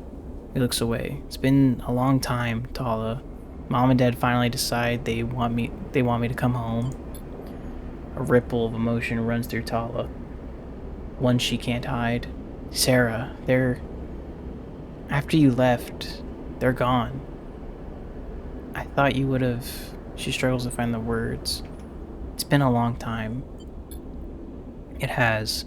Seraphin sets his face into a stern look of control, but you know he's raging inside, and in this moment you feel closer to him than you have felt in a while. Tala folds her arms, trying to regain a little control of the exchange. It's good to see you, Sarah. So good.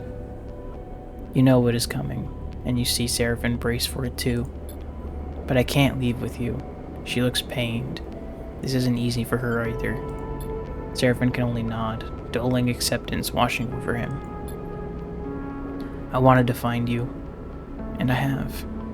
And I can see you're strong and well. And she shoots you a glance.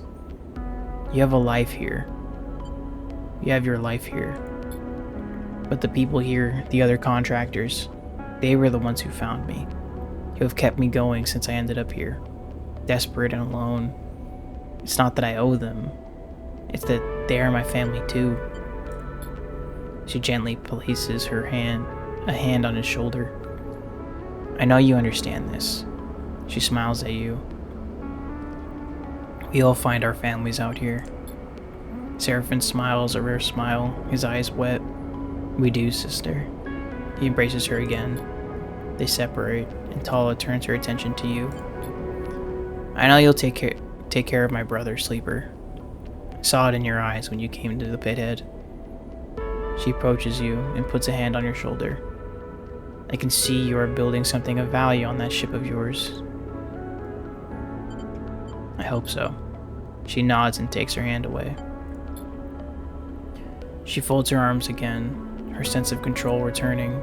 There is a wisdom and experience to Tala that brings a certain calm to you, and you feel that now. Will you two be staying here for a while? Or Tala looks between you and Seraphin. Seraphin cuts in before you can answer. Not long. We have our own freedom to find. Tala nods. Just be aware you're free to pass the blockade. But after that, she sighs. Wellspring is going to be locked down for a little while. At least until Kirk can establish his council. Next time you come, this will be a very different place. Hearing Tala say this, you suddenly see the authority in her, and realize that one of those council seats may well have her name on it. You look between the two of them, and realize they have years to catch up on, and they'd probably rather do that without you watching. You nod to them and slip out of the room, a lilting conversation starting up the moment you leave. As you follow the twisting corridors back to Chasm Row, you smile to yourself at the thought of Tala and Seraphin reunited at last. You hope this whole adventure will make Seraphin a little less moody, even though you know deep down it'll probably make him worse. Fucking Eugen. On your way into the rig, you pass a tired-looking Eugen. We're heading out? He sighs, because I'm not sure I've got another chit left to wager.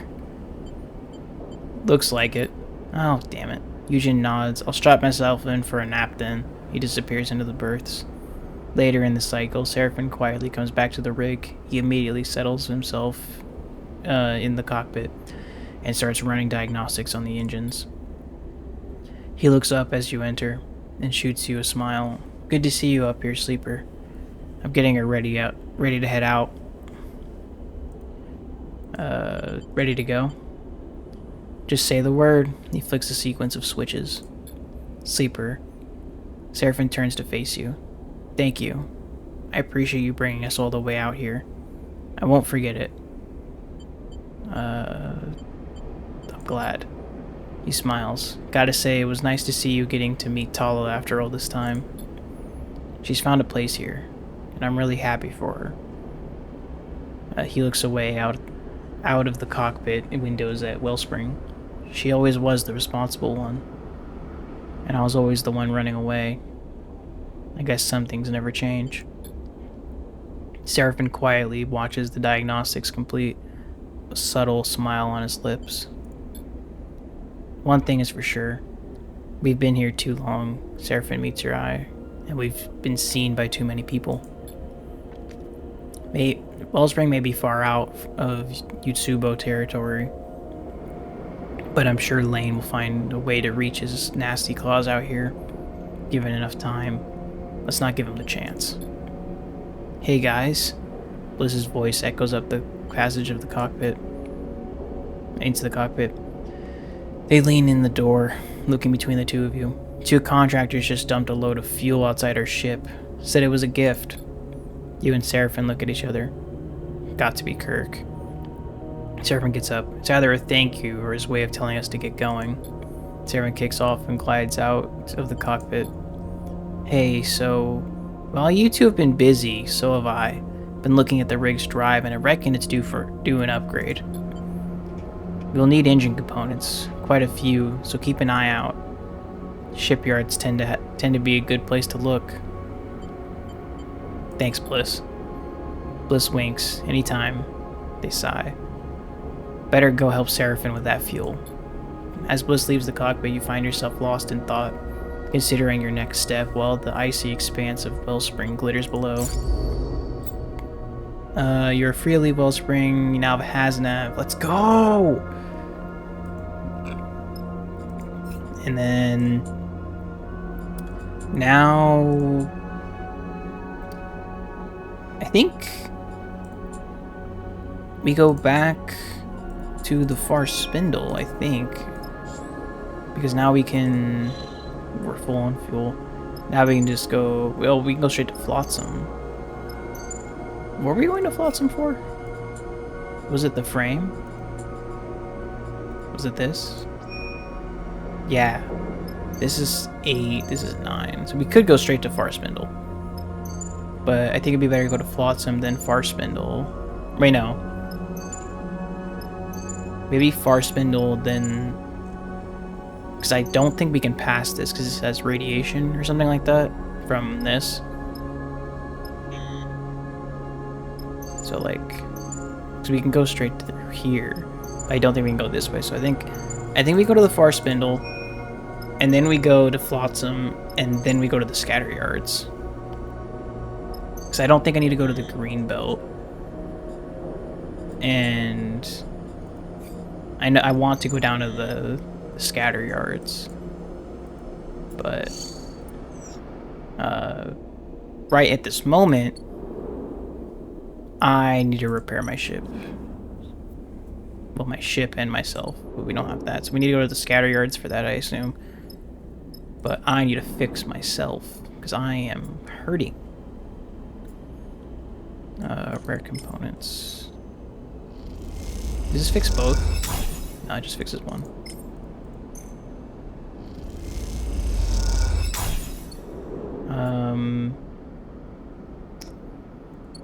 I can get some scrap, right, from this? Or not scrap, some supplies. That's fuel. That one was fuel, I think, was it Chasm Row? Supplies. Why is it so much for supplies, man?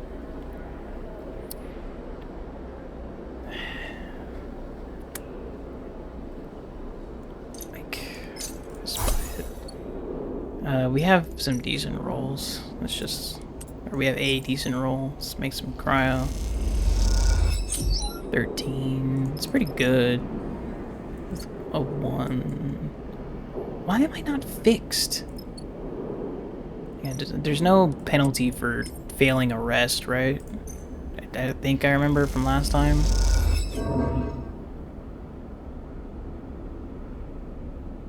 Yeah, I don't think I lost anything. There we go. So now we're safe. We're not gonna roll a 1 on any of these and then get fucked. But I think I'm actually gonna call it here. I know that this isn't as long of a video as the last 2 parts, but I actually need to get to uploading this before 12 o'clock. It's currently 9 o'clock because I fell asleep because I am dumb. But yeah, thanks for watching. I really appreciate it.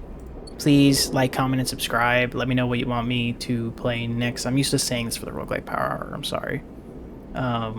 But if you want, you can leave comments to let me know what the next single player game is you want me to play after I complete Citizen Sleeper 2. And